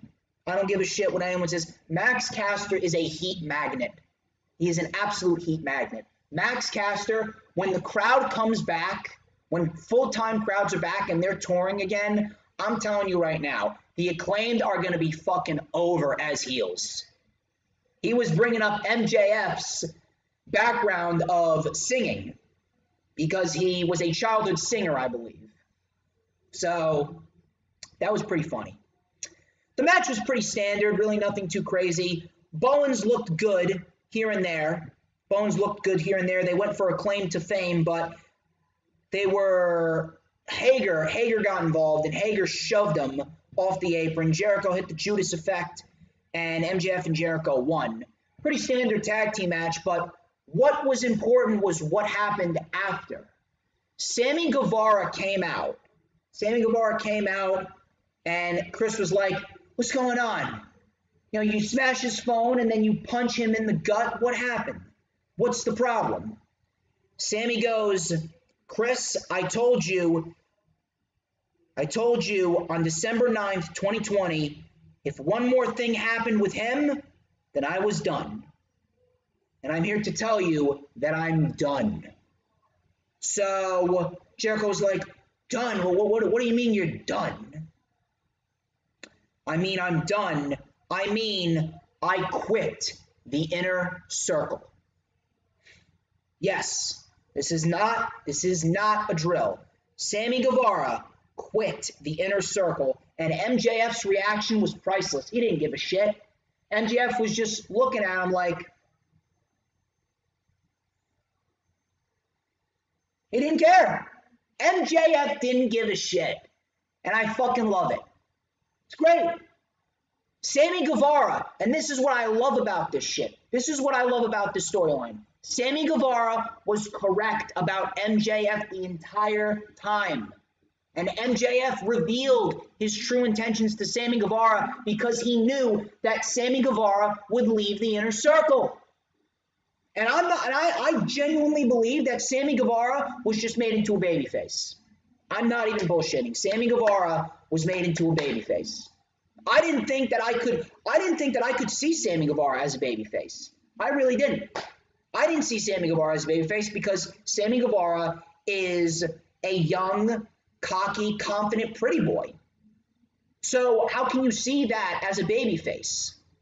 But MJF single-handedly got Sammy Guevara over as a babyface. They were chanting Sammy Guevara's name. This adds an entirely different dynamic now, and this is why I love this storyline. MJF and Jericho, they're fighting for the tag team titles at Revolution. Sammy Guevara could end up costing. He could end up costing MJF and Jericho the tag team titles. We could be looking at Jericho and Sammy or MJF and Sammy. MJF and Sammy, that's been a match that they've been building towards for the last 5 months. This was awesome. Sammy Guevara, and he left. He's going to be away for a few weeks. Could he possibly cost MJF and Jericho Revolution? Maybe. Maybe. Matt Hardy was in the back at a bar. He rented out the bar for himself, and we got Matt Hardy having Paige sign a contract while he was drunk, and he wanted to make him into a billionaire. So we'll see where that goes. Sting was interviewed by Tony Schiavone, or he attempted to interview Sting, did Tony Schiavone. Taz and Hobbs came up on the screen. They beat the shit out of Darby, and they attached Darby Allin to a body bag attached to a cord attached to Taz's SUV. So they zipped up Darby in a body bag and drove around the parking lot with Darby connected to the fucking body bag by a cord. Darby Allin, let me tell you something. Darby Allin's got balls. Darby Allin's got some balls. I don't think I could ever do that. You couldn't pay me all the fucking money in the world to do that shit. Darby Allin's got some balls. We had legit Layla Hirsch versus Thunder Rosa. This was the first round world title eliminator match. Hirsch and Thunder Rosa, this was actually a pretty damn good match right here between Hirsch and Rosa. Rosa bringing yet another woman to her best match in AEW. Hirsch with a tope suicida before Rosa took over control with a hangman's neckbreaker on the ropes. She remained in control. We had double knees and hesitation dropkick by Rosa for a 2. We had some German suplexes by Hirsch and then a cross body for a 2. We had a moonsault, but Rosa got the knees up. A bicycle knee strike by Layla Hirsch. She missed the moonsault again.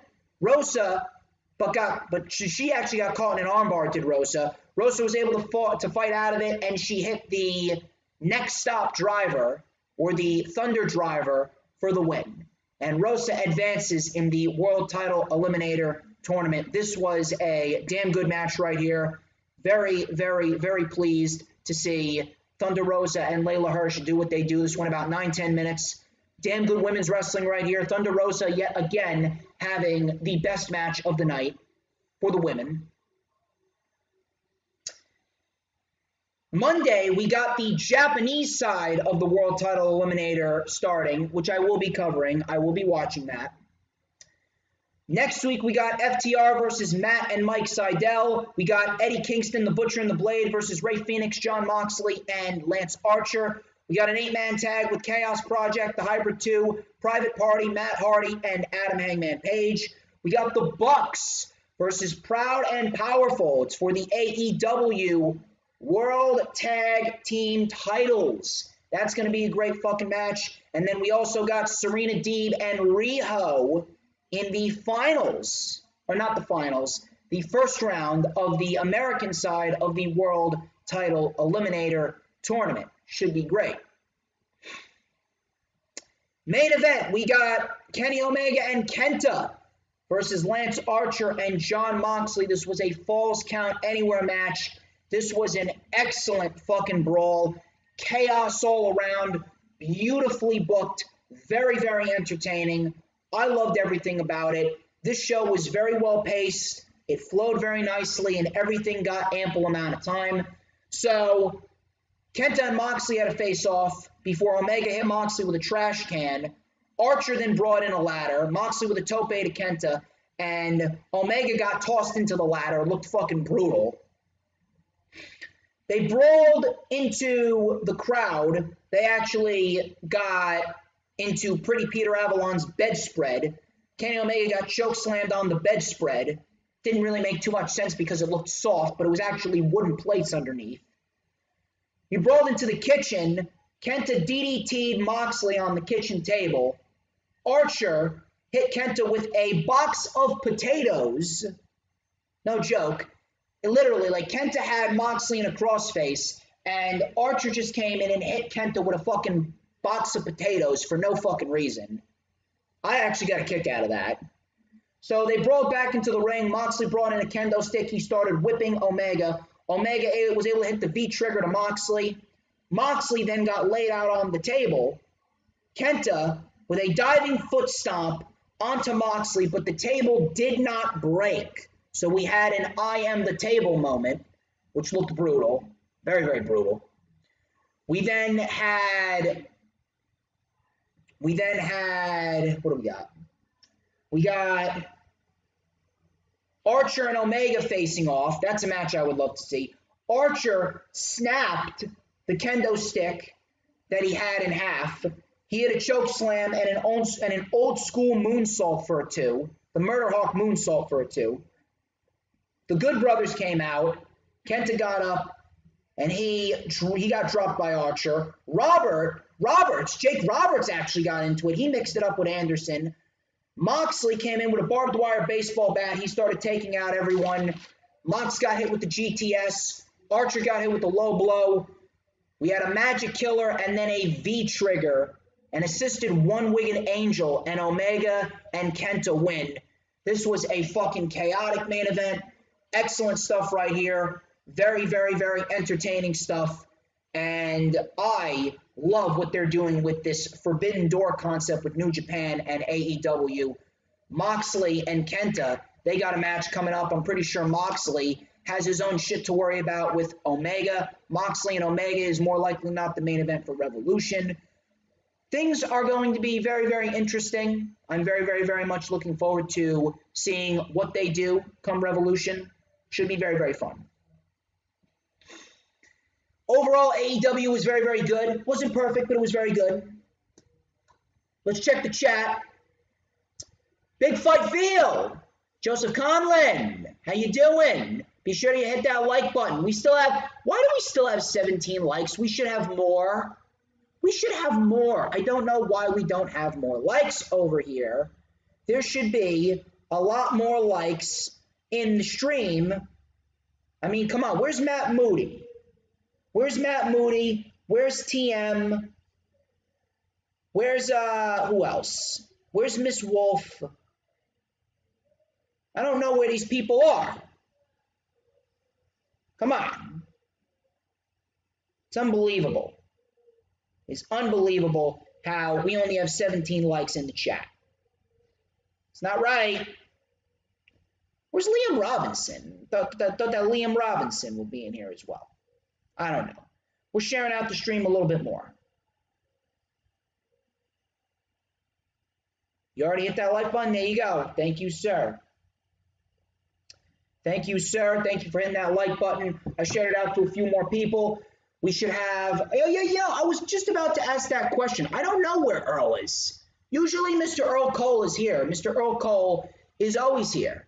Mr. Earl Cole always comes in. I don't know where Mr. Earl Cole is, but either way, we need some Earl Cole. We need some Mr. Earl Cole. But yeah, we'll probably see Earl Cole here at some point in the next hour or so, because we're still going. We're still going a while. Anyway, a Botchamania reference. Yeah, I remember that. Danielle's trying. You're doing well. Hopefully we see Adelita's way in here. Hopefully we see Chino, Maria Brinken here. Jessica had to take a breather. Just too much. I have no idea why this microphone is still not fixed. We're going to try and fix it over here.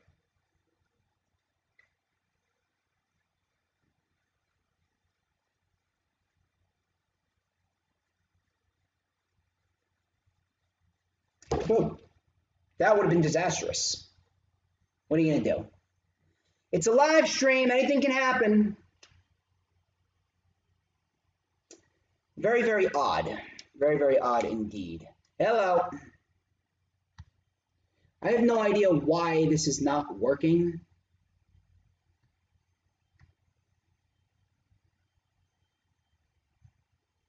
No. Hello? No.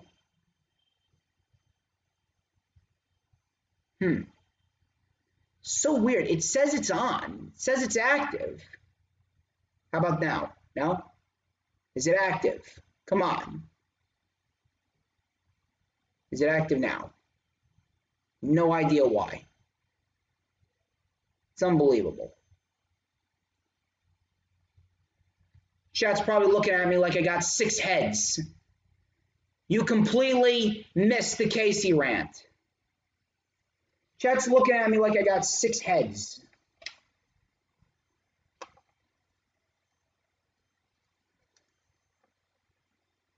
Yeah, it is the new mic. I'm not sure why it's not working. I actually turned on the computer mic. I actually turned on the computer mic because this one wasn't working. I'm like, why isn't it working? Like, why?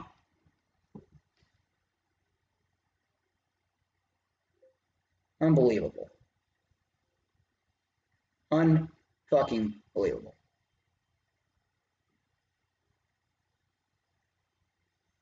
I'm looking at it right now. It's legitimately not working.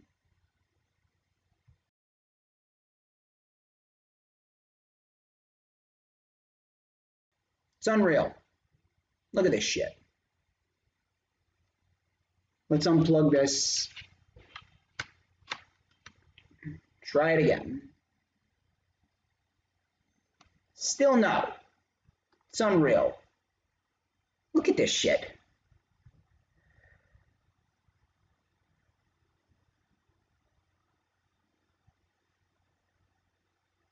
Sounds the same. It's weird. If it sounds the same, that's what's weird. I didn't think it would sound the same, but like as far as I'm concerned, I'm looking at this right now and it doesn't even look. I'm looking at my software right now. I'm looking at my software right now, and the mic over here, it's not working for some reason. I'm not sure if there was a recall on them. I'm not sure if something with the stream over here. I don't know. But yeah, Kacy's going to be great.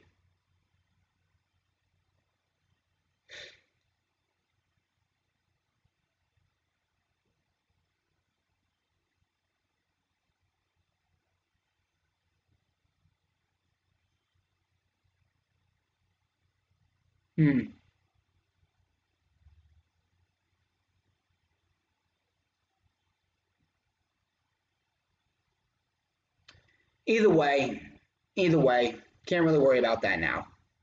But anyway, I think we should get into NXT. We should get into NXT because we got 3 more shows to go over. Well, how good is it? There's no echo, right? There's no echo? Let me know how good the sound is coming in. Is it like perfect sound?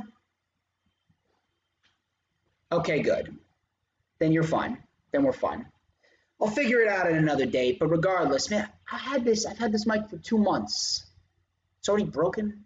Like real. Come on. Technology blows. Either way, we're going to get into NXT. This was the go home show. This was the go home show for WWE NXT TakeOver Vengeance Day. This was the go home show. We had a lot of interesting material. We had MSK and Legado del Fantasma. They kicked off the show. This was the Dusty Rhodes Tag Team Classic semifinals. It's the Dusty Rhodes Tag Team Classic semifinals. Hello. Oh, hold up. Holy shit. I think I fixed it. I'm a fucking genius. I fixed it live. We're live. There we go. Now it's fixed. Because I'm a fucking genius. I'm a genius. Never forget that. All right, here's what I need you to type in the chat. Before we get into NXT, I want you to type DJ Storms is a genius. That's what I want you to type in the chat. DJ Storms is a genius. I'm a genius. Who's the genius? I'm a genius.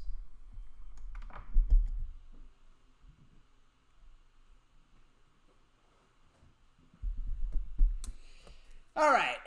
Now then, after I've proven my intellectual superiority over everyone, you know what? Just for that, I think I'm gonna dab. I think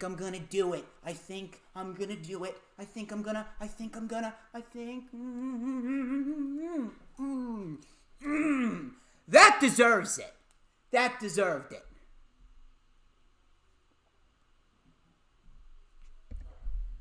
All right. Are we good? I think we're good. Okay.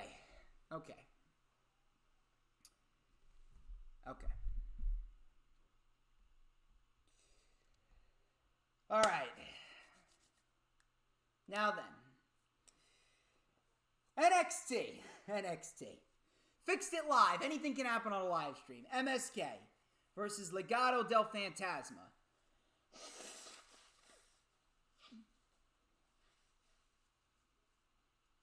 This was the Dusty Rhodes Tag Team Classic semifinals. Legado del Fantasma, they isolated Wes Lee before Nash Carter came in with some swift strikes. We had a PK for a 2. Wild, then with a drop kick sending Nash Carter to the floor. Carter was then cut down. Carter made the tag to Lee. We had a swift kick to Mendoza. We had a moonsault off the apron by Carter to Legado del Fantasma. Wesley with a tope con hero to follow up. And then we had a drop kick by Mendoza and a poison rana by Wild. A deadlift, spinning brainbuster, but Carter was able to save the match. Wild with a 450 off of the back of Wesley as Mendoza had him in a fireman's carry, but I believe Lee got the knees up. We had Raul taken out with a blockbuster heart attack combination, and MSK advances. MSK advances to the finals of the Dusty Rhodes Tag Team Classic. This was a very, very fun. This is a very, very, very fun opening match. A very fun semifinals match. And MSK advances, and they have heavy investment in MSK. They really do have heavy investment in MSK. We got MSK and the Grizzled Young Veterans tomorrow for NXT TakeOver Vengeance Day. I'm very much looking forward to it, and I very much hope to see MSK in a more prominent position later on in the year. We had Xia Li versus Cora Jade. And speaking of Kacy Catanzaro and Kayden Carter were on NXT. They tested negative, you fucking trolls, but these trolls aren't in the chat anymore because Dee took care of them. Just let me know if the mic's coming in good. So, then, Kacy and Kayden were trying to reason with Xia, saying that this isn't you. Xia Li hit a tornado kick on Cora Jade for the win. She attacked Jade afterwards. We had Kayden Carter going up to Tian Sha, which is this mystery Chinese woman, and asked, "Who are you?" Lee flipped out, sending Kayden over the stage, and then Lee turned her attention to Kacy. So Tian Sha actually goozled Boa, and they apologized to her, and that was pretty much that. So it looks like Xia Li is going to be built up in a program with Kacy and Kayden. Those should be some interesting matches, so I'm actually looking forward to that. The way Gargano, Candice, Theory, and Hartwell, they were in the ring. Gargano was in a sling and a wheelchair. He says that this is a result of Kushida's attack. He says he has 4 fractures in his arm. He has 4 fractures in his arm. So, the way they were mourning Johnny Gargano, they were very, very upset that Gargano could not defend his North American title against Kushida. And then William Regal came out, and he says, "We're supposed to be getting underway with the women's semifinals matchup, and NXT's medical team already cleared you yesterday afternoon. Will you stop this ridiculous charade?" He said charade, and obviously Gargano took offense to that. Gargano then showed an actual x-ray of his left arm, because he doesn't trust the quacks in medical. Regal said, "That is a right arm." Gargano says, "I have a very high pain tolerance and I can kick out of anything. The R stands for real, and it's 100% legit because the name says John Gargano." Now, I thought this was fucking hilarious. Even though it's a little cheesy, I still thought it was fucking hilarious. So Kushida was behind them, and Regal says, "Well, I need to confirm with Kushida." Kushida-san. So Kushida was behind them. He popped Austin Theory in the mouth. Gargano stood up and he held the title. His arm was just fine, obviously. So Kushida punched Johnny, and then we get underway with the women's semifinals matchup between Indy Hartwell, Candice LeRae, Shotzi Blackheart, and Ember Moon.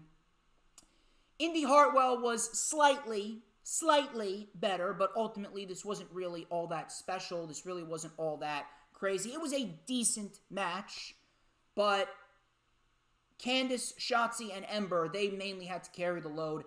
Indy Hartwell, she's not very loose, very, very stiff in the ring, and I am not sure how much longer she's going to take to improve, but she was decent here. We had we had a, what do we have here? We had Ember getting the hot tag. She lit up Candice with a shotgun dropkick. Moon with a discus elbow to Hartwell. We then had Candice with a Hurricane Rana to Moon off the apron, sending her into Shotzi. Shotzi got the hot tag. She lit up both women. Candice LeRae with a lion salt off the ropes. Moon kicked out. We had the Wicked Stepsister, and then a springboard elbow by Indy Hartwell. That got a 2 count. Moon hit the Eclipse on Candice afterwards. Blackheart with a senton onto both women, and she pinned Indy for the win. So I'm not sure where this is going for the Way, but the Way did lose here. I predicted Shotzi and Ember to win, and Shotzi and Ember are going on to TakeOver, and Regal actually announced that the winners will receive a future women's tag team title opportunity, which I got no problem with. I got no problem with it at all. And people are DMing me on Twitter. Yes, I'm live on YouTube and I'm reviewing NXT, people. Unbelievable.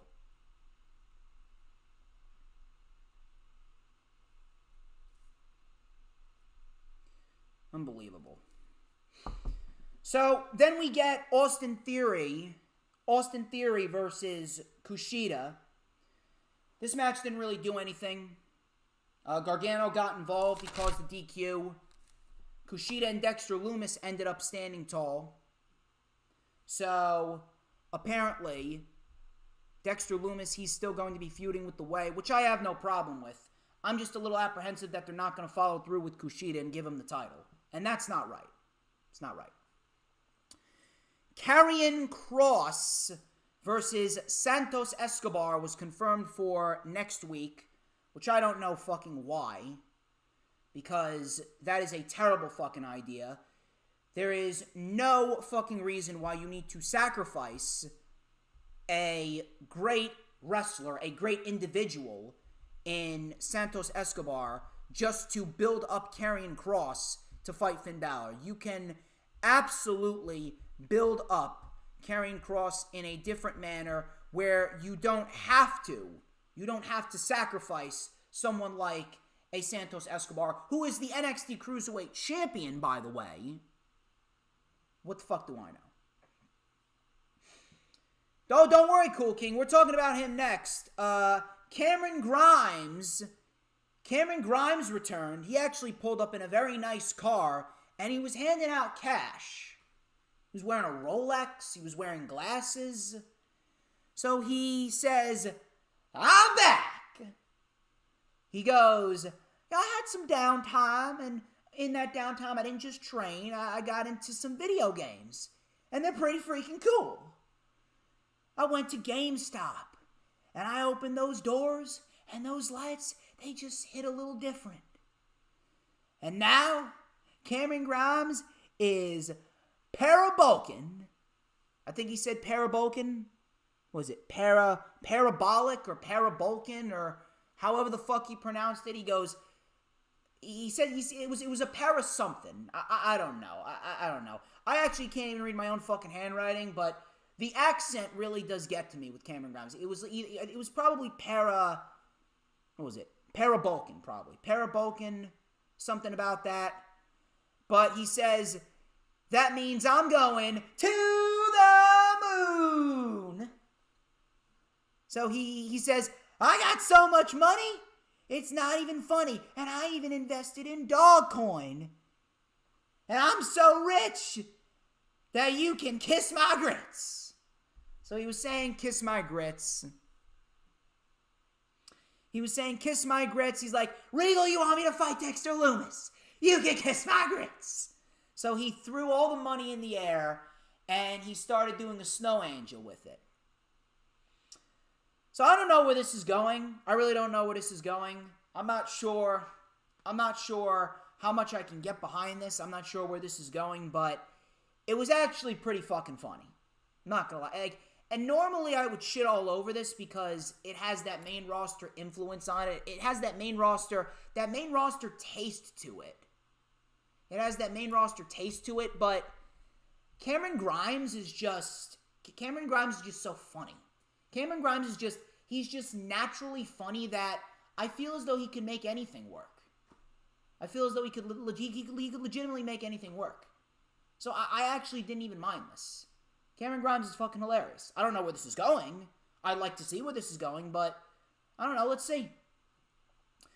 And in the main event, we had a damn good match between the Grizzled Young Veterans, Tommaso Ciampa and Timothy Thatcher. This was the final semifinal match of the Dusty Rhodes Tag Team Classic. Ciampa and Thatcher, they went right on the attack before GYV were able to dissect both men. They tried to wear down Thatcher. Ciampa tagged in. We had a clothesline barrage. Both men were taken out by Ciampa. We had a double lariat to Grizzled Young Veterans. An air raid crash on Drake onto Gibson. That got a 2. Gibson hit Helter Skelter. And then the Grizzled Young Veterans hit a Doomsday device on Tommaso Ciampa before Timothy Thatcher saved it. Ciampa went for Willow's Bell after Thatcher was sent over the barricade. But, and this is what I love about the Grizzled Young Veterans, Zach Gibson held James Drake's legs. And then we got Ciampa falling on his back. And then the Grizzled Young Veterans hit Ticket to Mayhem. And the Grizzled Young Veterans, rightfully so, advance to the finals of the Dusty Rhodes Tag Team Classic. And then the commentators actually hyped up the matches at TakeOver. And we had face-to-face confrontations with all the people at TakeOver. And I thought that was excellent. I thought that was a very nice way to hype up TakeOver. Decent. Go-home show. Really nothing too special. Decent. I expected a little bit more, but it was a go-home show. They kind of did everything that they could. We got a damn good-looking card tomorrow for NXT TakeOver Vengeance Day. Very much looking forward to that. I can't wait to see what it holds. I'm pretty sure everyone here is going to be watching TakeOver Vengeance Day. I will be live tweeting and note-taking for TakeOver Vengeance Day as per usual, so please keep an eye out for that. Gadget Gaming, how are you? Very happy to see you here, babes. Very happy to see you here. DD, still in the chat. Mr. Peanuts. Or should I call you Mr. Nuts? Actually, that's a little bit too taboo. Big Boy Johnny's still in here. We still got 17 likes. Why can't I don't know why we aren't at 20 yet. I think that's a little disappointing. I think we should be at 20 likes by now. I think we have goals here on the channel. And we're over 2 hours into the fucking stream. I've already blew my voice out. Someone's dislike. Hey, the trolls were disliking earlier, but they can't touch me. Don't worry about it, Dee. Gadget Gaming, be sure to hit that like button. Be sure to hit that like button. We got some goals. We want you to be the 18th like. Dee. Do not worry who is disliking. We're getting views regardless. I think we're over 100 views right now. We're getting views regardless. Please make sure you share out the stream. Get some more people in here. Everywhere. There we go. We got 18 likes. That's what I'm talking about. That's what I'm talking about. 18 likes. We need 2 more to 20 people. So, we're talking about NXT UK next. This is our second to last show. Thank you very much, Gadget Gaming. You are fantastic. God bless you. I hope you're doing well. I hope everything is going well. I hope I'm not bothering you at work. I'm getting views regardless. You already know Rob Wells Jr. You already know who's a genius. DJ Storms is a genius. Anyway, NXT UK. We got Isla Dawn versus the debuting Meiko Satomura. This was actually a damn good episode of NXT. We got a lot of interesting material here on NXT UK. Meiko Satomura, she looks fantastic. She looks fantastic. Very happy to see Meiko Satomura in NXT UK. This was a fairly decent match with Isla Dawn right here. Meiko with a spinning heel kick. She tried to wear down Isla Dawn. Dawn answered back with a fisherman suplex. That got a 2. A running Meteora as well. Your son's going to give me a like. There you go. That's 19 likes. That's 19 likes. I'll be waiting. So far we got 18. Let's see if we can get that 19 in there. See if we can get that 19. So Meiko, she got caught with a running Meteora. That got a 2. Satomura answered back with a superplex and a tornado kick to Dawn for a 2. Dawn answered back with a Saito suplex for 2. Meiko Satomura with a DDT, a cartwheel kick, and then she hit the scorpion kick for the win. 1, 2, 3. Meiko Satomura defeats Isla Dawn. Fairly decent match. Kaylee Ray was watching. Kaylee Ray's days as NXT UK Women's Champion are numbered. They're numbered. Next week, we got Joe Coffey versus Rampage Brown. That should be pretty damn good. Very much looking forward to seeing that. Next week, we also got Ben Carter in action. I like me some Ben Carter. We had Supernova 11 sessions with Noam Dar, and he introduced Shaw Samuels. And they were going on about how they were friends back in the day. Shaw Samuels said that half the roster wouldn't be here if it wasn't for his hard work. They labeled him as Ed Harvey. Dar was about to tell some stories, but Shaw stopped him. Sid Scala came out and he said, you can't just be making matches. You can't just be making matches here. And obviously, Shaw was like, where is Johnny Saint? And Dar had to tell him he's the assistant to the general manager. So Dar suggested that Shaw Samuels should take on A-Kid for the Heritage Cup Championship next week.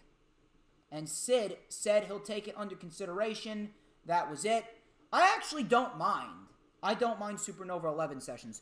Mr. Charles Elliott, you are Gadget's son. Hey, how you doing, man? Thank you for coming. I hope you like professional wrestling because we're talking all about professional wrestling. I greatly appreciate you stopping by, and I greatly appreciate you hitting that like. We are 1 like away from 20. If we can hit 20 before we stop the stream, that would be awesome. We are 1 like away from 20. I'm surprised Ruben isn't here. Because Ruben, he would have gotten us over 20 already. He has like 5 different fucking accounts. I mean, come on. Anyway. So, I actually don't mind Supernova 11 sessions. I actually don't. I actually think that Supernova 11 sessions is actually quite entertaining. And I actually think that, if anything, Supernova 11 sessions, it actually gets more shit done than a lot of the main roster talk shows.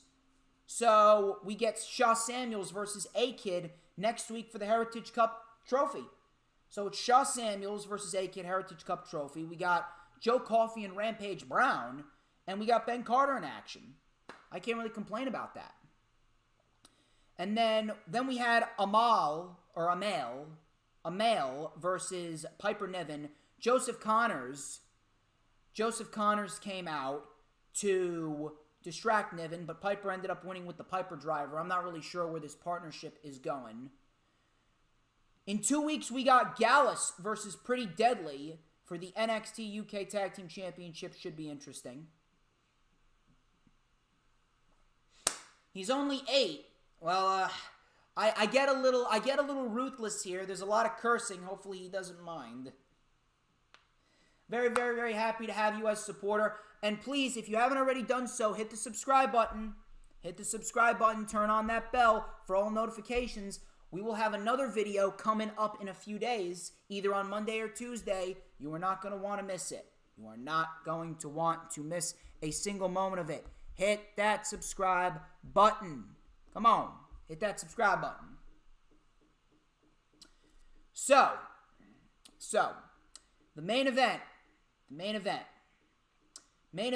was Eddie Dennis and Primate versus Mark Andrews and Flash Morgan Webster. This was a street fight.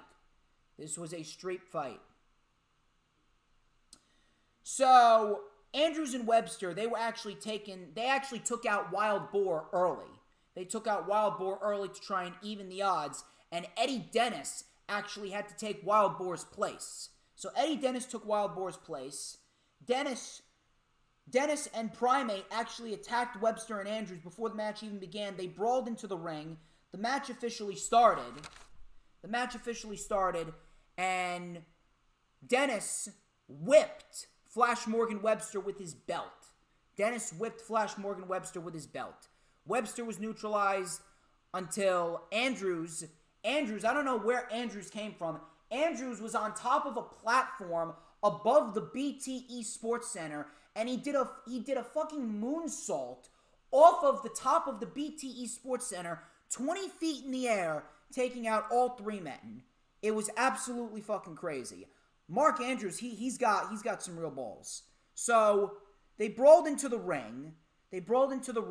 We had Eddie Dennis and Primate bringing in some chairs, and then the other 2 brought in chairs. Everyone started hitting everyone with chairs. Webster hit Dennis with his helmet for a 2. Dennis then hit Webster with a kendo stick, and Dennis hit Andrews with a knee. Hit Andrews with a knee. Andrews answered back with a stun dog millionaire. Primate and Dennis kept the offense on the knee. They kept the offense on the knee of Mark Andrews, the injured knee. We then had Primate and Dennis placing a chair around the knee of Andrews. Webster saved Andrews from certain doom. Andrews then dropped Primate on the floor. Dennis was surrounded. They were surrounded after Primate was powerbombed on the floor. Dennis then started to get whipped with kendo sticks from Andrews and Webster. They brought in a table. Primate then hit a German suplex to Andrews on the floor. A senton to the back by Webster on Dennis, but Primate saved it. Primate absolutely cut Andrews in half with a deadly fucking spear. We then had a table in the corner. Webster with a Hurricane Rana to Dennis off the middle rope. Primate drove himself through the table. He was running to spear Andrews through the table. And then Andrews stepped out of the way. Primate put himself through the table. And then Andrews and Webster with the shooting star press and a 630 senton to both men. And Andrews covers Primate, and Andrews and Webster gets the win. This was a great match. Excellent street fight. Really, really, really, really fun stuff right here. Very, very happy to have seen that. Very, very, very happy to have watched that. Fun stuff right here. Interesting to see where they go. And I would like to assume that Andrews and Webster are going to be the next challengers for Gallus after Pretty Deadly inevitably lose. Because let's be honest here. Pretty Deadly is not going to be winning the NXT UK Tag Team Championships anytime soon. Let's be honest. Can't really do too much. Yes, Gadget Gaming is a very good mother. She is a very, very, very good mother. She is a wonderful human being. I've talked with her. She is awesome. Charlie, thank you for joining. Thank you for subscribing as well. You are fantastic. I hope to see you in the chat again. We stream every Saturday. Every Saturday at 1 p.m. Eastern Time. So please, come on in whenever you want to. Come on in. So, let's check the chat a little bit more. Thank you again, everyone who have joined. Thank you very much for the 19 likes. Thank you for sticking around. For those of you who listen to my rants, I know you love the rants. I know Dee Dee loves the rants. You love it when I blow my voice out. You just love it. I'm happy that the microphone is finally working again. I was actually quite pissed that it was not going to be working, but now it's working again, which is good.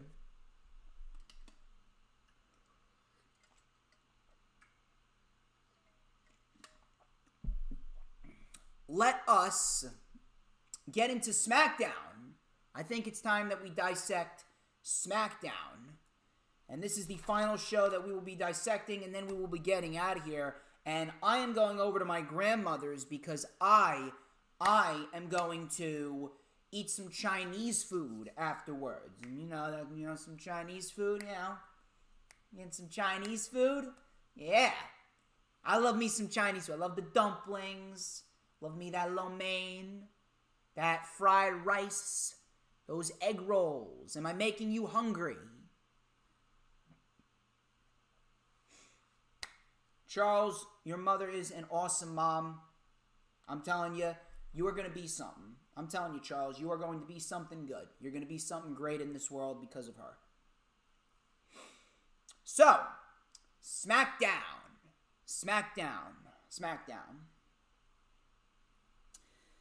Listen, I don't want to say that SmackDown was I don't want to say that it was a bad show, because I don't want to complain. Like, I understand that a lot of people, including Dee Dee, I understand that you love when I complain. I understand you love when I complain, and you love when I yell, you love when I scream, because it's funny, because it's entertaining. I get that. I understand that. But if I'm going to be quite honest here, I don't want to complain.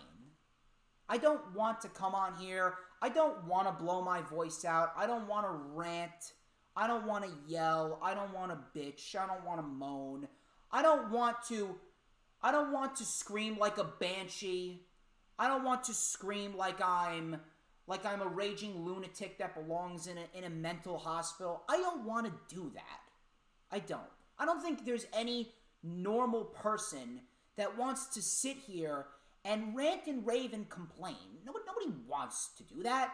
If you legitimately want to do that, I think that there's something wrong with you. Nobody wants to do that. So at the end of the day, WWE just does not put forth an effort to make me want to come on here and praise them. We got some decent material here and there on SmackDown. They tried to make the Elimination Chamber feel somewhat important, but you're ultimately building the Chamber in 2 weeks, and you're basing it on the fact that the Royal Rumble winners still have not chosen who they're facing at WrestleMania.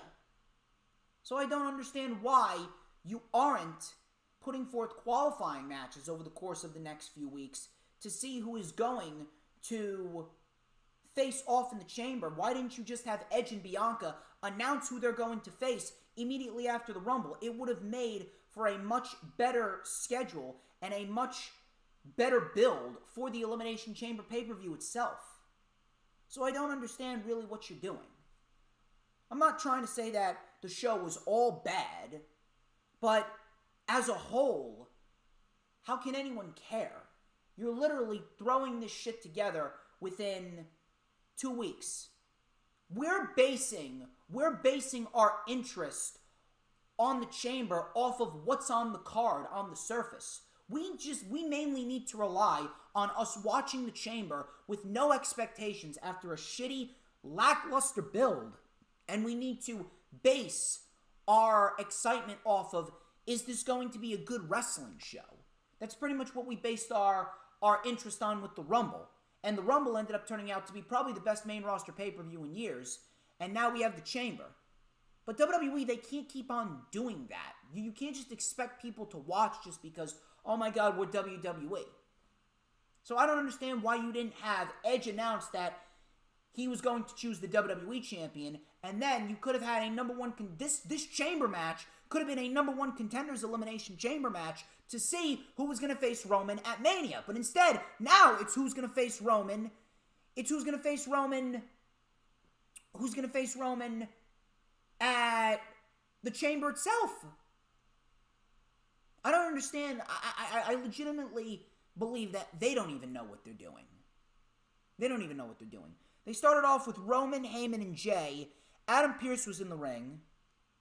Roman says, I don't wait on you, and I most certainly don't wait on Edge. I'll beat Edge so bad that we'll put him on a Legends contract. Edge won't pick me because he's scared, and I'll be champ for as long as I want to. So Pearce stated that Roman will defend the title inside the Chamber. Heyman stated Roman, he has to defend the title at the Elimination Chamber, not inside the Chamber. So Heyman said, your opinion is irrelevant. Pearce stated, all right, so here's what we're going to do. It's going to be a Chamber match, and the winner faces Roman on the same night. Pearce announced that Jey Uso will be in the Chamber. He also announced that Owens will be in the Chamber. Reigns got in Pearce's face, and Reigns backed off. He was backed off by Paul Heyman, at least. So that's pretty much what they're doing here. Although it's very, very hard for anyone to look at Kevin Owens as being worthy, especially after he lost 3 fucking title opportunities. But that's what WWE gets. That's what WWE gets. This is what you get for having Edge wait, electing to have Edge wait to see who he's going to challenge. Instead of having him challenge the WWE Champion or the Universal Champion, whoever champion, right out of the gate, now you're faced with the task of not knowing who Edge is going to face, and you got to book the Elimination Chamber with absolutely no stakes on the line whatsoever. This is what happens when you have Edge wait. When you have the Rumble winner wait. That's on you. We had Rey and Dominic Mysterio versus Baron Corbin. I shall not call him the King, because I'm the motherfucking King. Baron Corbin, Burger King on crack Corbin, and Sami Zayn. This was an Elimination Chamber qualifying match. Sami was going on and on about his injustice like the libtard that he is. So the match began. The Mysterios were in control. Dominic came in with a tornado DDT to Sami for a 2. Dominic took out Corbin. Sami Zayn hit a Blue Thunder Bomb on Dominic Mysterio for a 2. Rey came in with a senton to Corbin. We had a double 619. Corbin and Rey were on the outside. Dominic got caught with an exploder suplex by Mr. Zayn. Zayn with a haluva kick. And Sami Zayn and Baron Corbin qualified for the Chamber. This really wasn't anything. Decent match. Really nothing that crazy. Sami Zayn qualifies for the Chamber. I'm actually surprised that they actually gave Sami Zayn the win here. I'm surprised that Zayn actually was able to get the win for his team based on how poorly he's been booked over the course of the last 5 months. I'm legitimately surprised they actually gave Sami the win here. Sami won clean. I don't even mind that Corbin's in the Chamber, to be quite honest with you. If we're going to be quite honest, I don't even mind that Corbin's in the Chamber. I actually believe that Corbin's probably just going to be just another body in there. But if anything, Sami Zayn's probably going to be the first one to go. He's probably going to go on and on about how, oh my God, I got to enter the Elimination Chamber first. It's all a conspiracy against me. Probably going to go on and on about that. So Big E came out. He talked about his successful title defense last week. Apollo Crews interrupted. He says he knows why he's out here. He says he accepts E's open challenge. Big E was going on about, I was going to issue an open challenge, but it's going to be for anyone but you because I beat you. And this was actually very interesting. The microphones were not up to their mouths. They were just talking face to face and they were arguing back and forth. Apollo was like, I'm not going anywhere. As long as you have that, I'm not going anywhere. So Biggie was going like, look, I beat you. I already beat you. You and me are done. You go to the back of the line.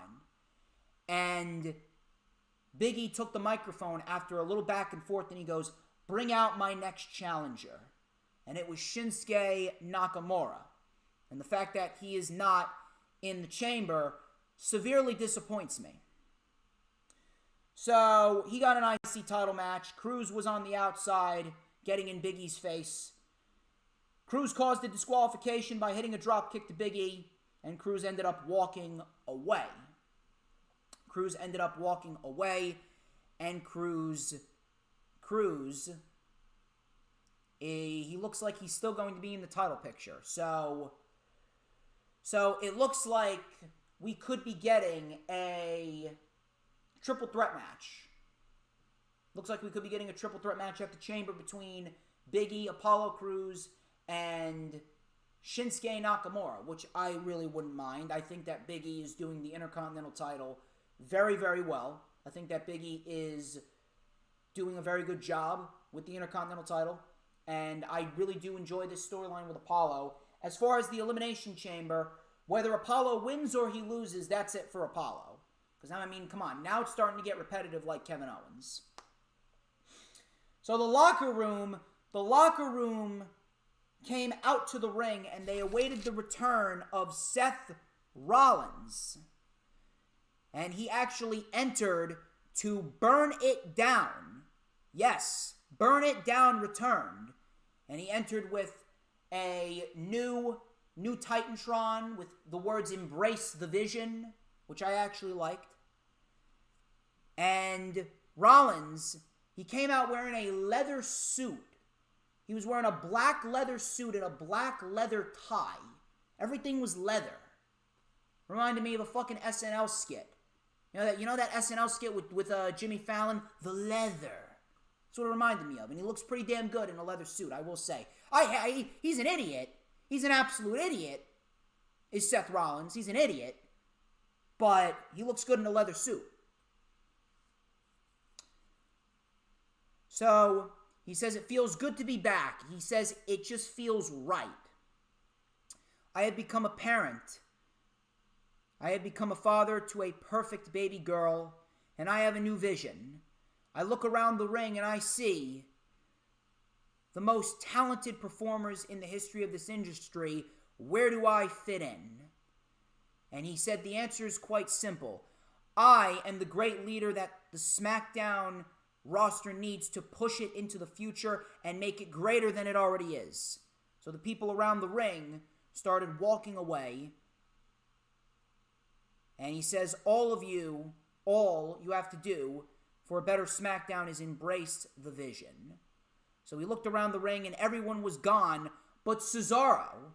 And Cesaro, defiant in the face of Seth Rollins, shakes his head and walks away. Rollins, obviously pissed, so he ran after Cesaro and he blindsided Cesaro, going right after him. Bryan came out and Rollins ran off. And that was pretty much that. So Burn It Down is back. I actually like the Embrace the Vision line. But in no way, shape, or form can you justify Rollins and Bryan. And if that's the case, then it's going to be Edge and Roman, which absolutely should not happen. Edge and Roman absolutely should not happen. We do not need Rollins and Bryan now. We can have that after WrestleMania. We don't need that at WrestleMania. We don't. Based on what happened here and the fact on what happened in the main event, think about this for a minute. Cesaro's been on a roll. Cesaro's been on a roll as of lately. Cesaro's been kicking ass. For whatever fucking reason. I don't know how long it's going to last. I hope it continues to last. I don't trust him, but I hope it continues to last. Cesaro's been on a fucking roll.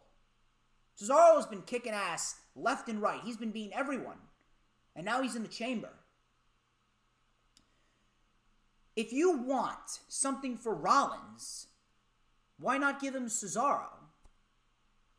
If you want something for Rollins, if you're not going to put him in the IC title picture with Big E, why not do Rollins and Cesaro at WrestleMania? Think about this. Rollins attacked Cesaro. He didn't attack Bryan. Yes, he eliminated Bryan at the Rumble. Yes, Bryan came out to aid him. But Bryan was not attacked by Seth Rollins here. He attacked Cesaro, and he tried to injure Cesaro and prevent him from going to the chamber. So, think about this. Cesaro was defiant in the face of Seth Rollins. Cesaro was the last man to shake his head and walk away. Rollins attacked Cesaro. Cesaro's in the chamber. If I was booking this, I'd give the chamber to Cesaro. Give the chamber to Cesaro, and then have Cesaro versus Roman later on in the night, and have Seth Rollins cost Cesaro the championship.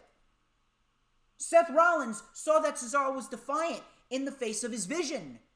Cesaro won the chamber. Rollins is envious. Rollins just had it stuck to him by Cesaro. Cesaro won the chamber. He's fighting for the Universal title. Meanwhile, Seth Rollins is getting nothing. Rollins cost Cesaro at the Elimination Chamber. Roman Reigns retains the title. Cesaro is in a prominent role at WrestleMania, and we get a great match with Seth Rollins and Cesaro. Why wouldn't you want that? Simple and effective. Simple and effective. Do I trust that they're going to do that? Probably not. And it's a damn shame that we're not getting Bryan and Roman at WrestleMania, because that is the best route that they could possibly go. But I would give the chamber to Cesaro. I would absolutely give the chamber to Cesaro. Bayley versus Liv Morgan.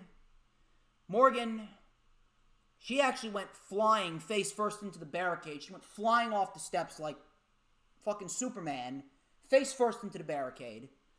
That was an LOL moment of the night. Facebuster by Morgan for a 2. Bayley with a shoulder breaker. Morgan with a code breaker for a 2. Billie Kay. Did I mention that Billie Kay is AIDS? Did I mention that Billie Kay is AIDS? She's absolute AIDS. I cannot express to you how terrible. I cannot express to you how terrible Billie Kay really is.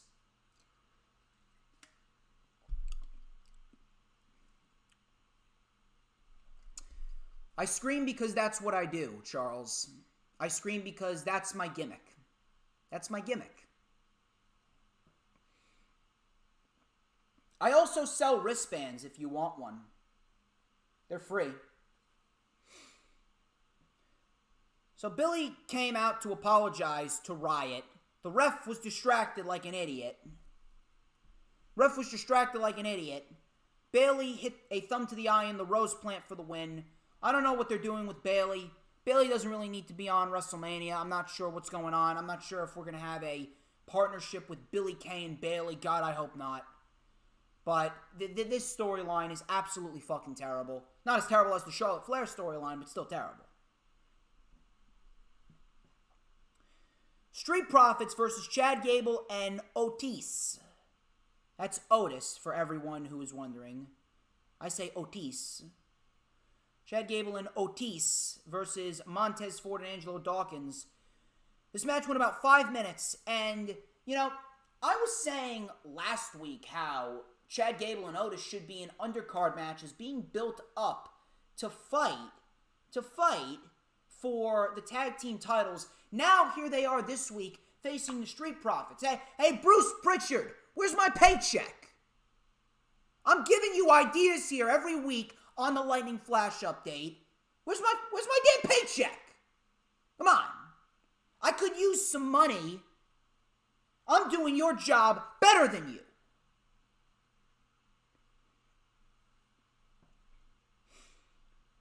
But these are the types of matches that we need to see more of.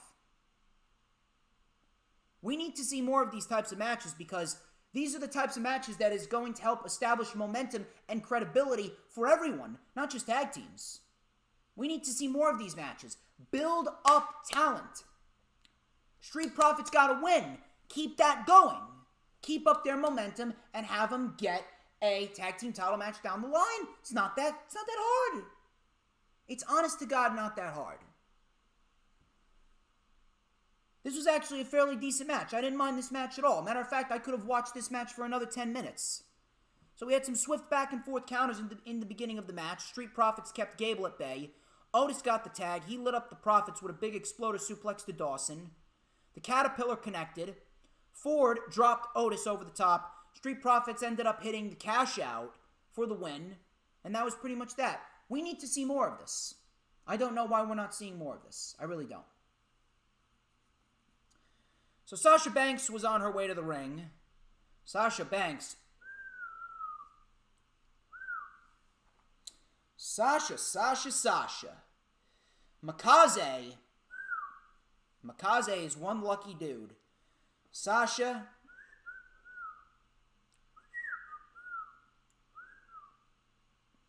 That's all I'm going to say there. So she says that everyone was talking about Bianca Belair and her decision before Bianca came out. Bianca did her, girl, you not the boss of me. So it looked like she was about to make her decision. I don't know why they're not making that decision already. Nia and Shayna came out. Jack says, why is everyone talking about who Bianca's going to choose? Sasha said, roll the footage. And obviously it was Naomi beating Shayna. Sasha said, oh, no, wait, that wasn't the footage. And then they showed Nia Jax falling on her ass and screaming, my hole. I mean, I got enough of her hole on Monday.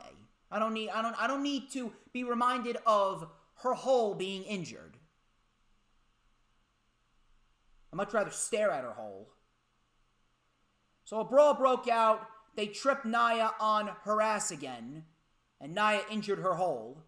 Shayna was then taken out by Sasha and Bianca. That was it. I don't know where this is going.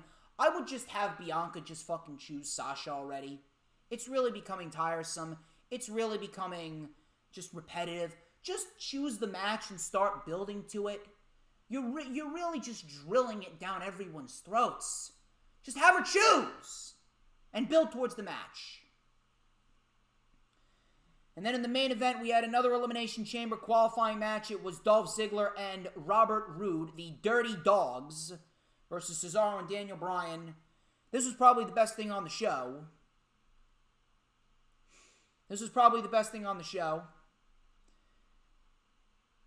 was actually a damn good tag team match. It was good. But at the end of the day, it really didn't round out an episode of SmackDown that was all that fun. It didn't really round out an episode of SmackDown that was all that good. Roode and Ziggler sent Cesaro and Bryan into the steps.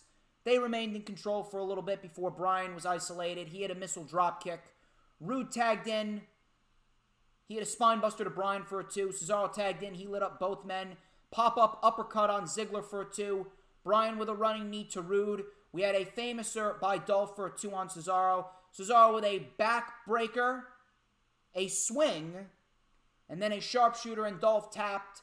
Cesaro, he has been on a roll, as I've stated. I would give the chamber to Cesaro, give Cesaro the match with Reigns, and then build towards Reigns versus Bryan after the chamber, and then build towards Rollins and Cesaro. Then afterwards, we had a big brawl. Jey Uso came up from behind Cesaro, attacked him with a chair. Corbin and Zayn attacked Bryan. Bryan hit a knee to Zayn. Owens came in. Stone Cold Kevin Owens came in.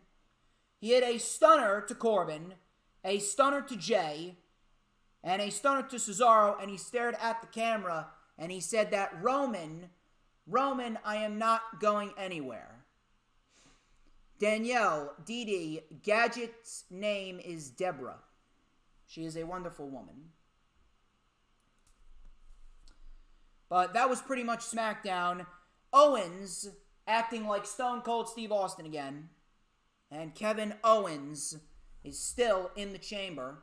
He is still in the title picture. It doesn't look like he's going anywhere anytime soon. I would not have him win the chamber.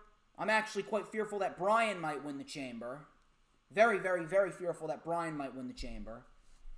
But that was pretty much SmackDown. Really not all that exciting. It wasn't terrible, but it really wasn't anything to go out of your way and watch outside of the main event. Ladies and gentlemen, we are a little bit over 2 hours and 40 minutes. That wraps up this edition of the Lightning Flash Update. I would like to thank each and every single one of you who tuned into this video. It was an excellent stream. I ranted away on Kacy Catanzaro and anyone who attacked Kacy. Hopefully we get some more likes after this stream is over. Thank you very much to Charles, a.k.a. Charlie. Thank you very much to Debs. Thank you very much to Dee. Thank you, Cool King. Thank you, Peanuts. Mr. Peanuts. Thank you, Big Boy Johnny. Thank you, Brian King. Thank you, Mr. Adam. Thank you, Cameron Johnson and Joseph Conlon of Big Fight Feel. Thank you. Thank you to Jessica. Thank you to Hannah Bliss. Thank you to everyone who joined. Please do not forget to like, comment, and subscribe. Check out the rundown for NXT TakeOver Vengeance Day. The link is in the description if you missed it. With, of course, Mr. Lil Stevie. Lil Stevie and I, we lit it up. Of course, tomorrow we got NXT TakeOver Vengeance Day. I will be live tweeting and note-taking tomorrow. Of course, please, please, please go check that out. Very, very happy to have you all in here. Thank you, every single one of you.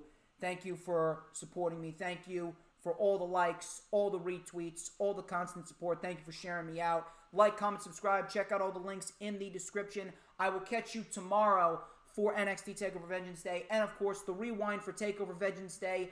I will let you know whether or not that's going up on Monday or whether that's going up on Tuesday. I think I'm going to do it on Tuesday.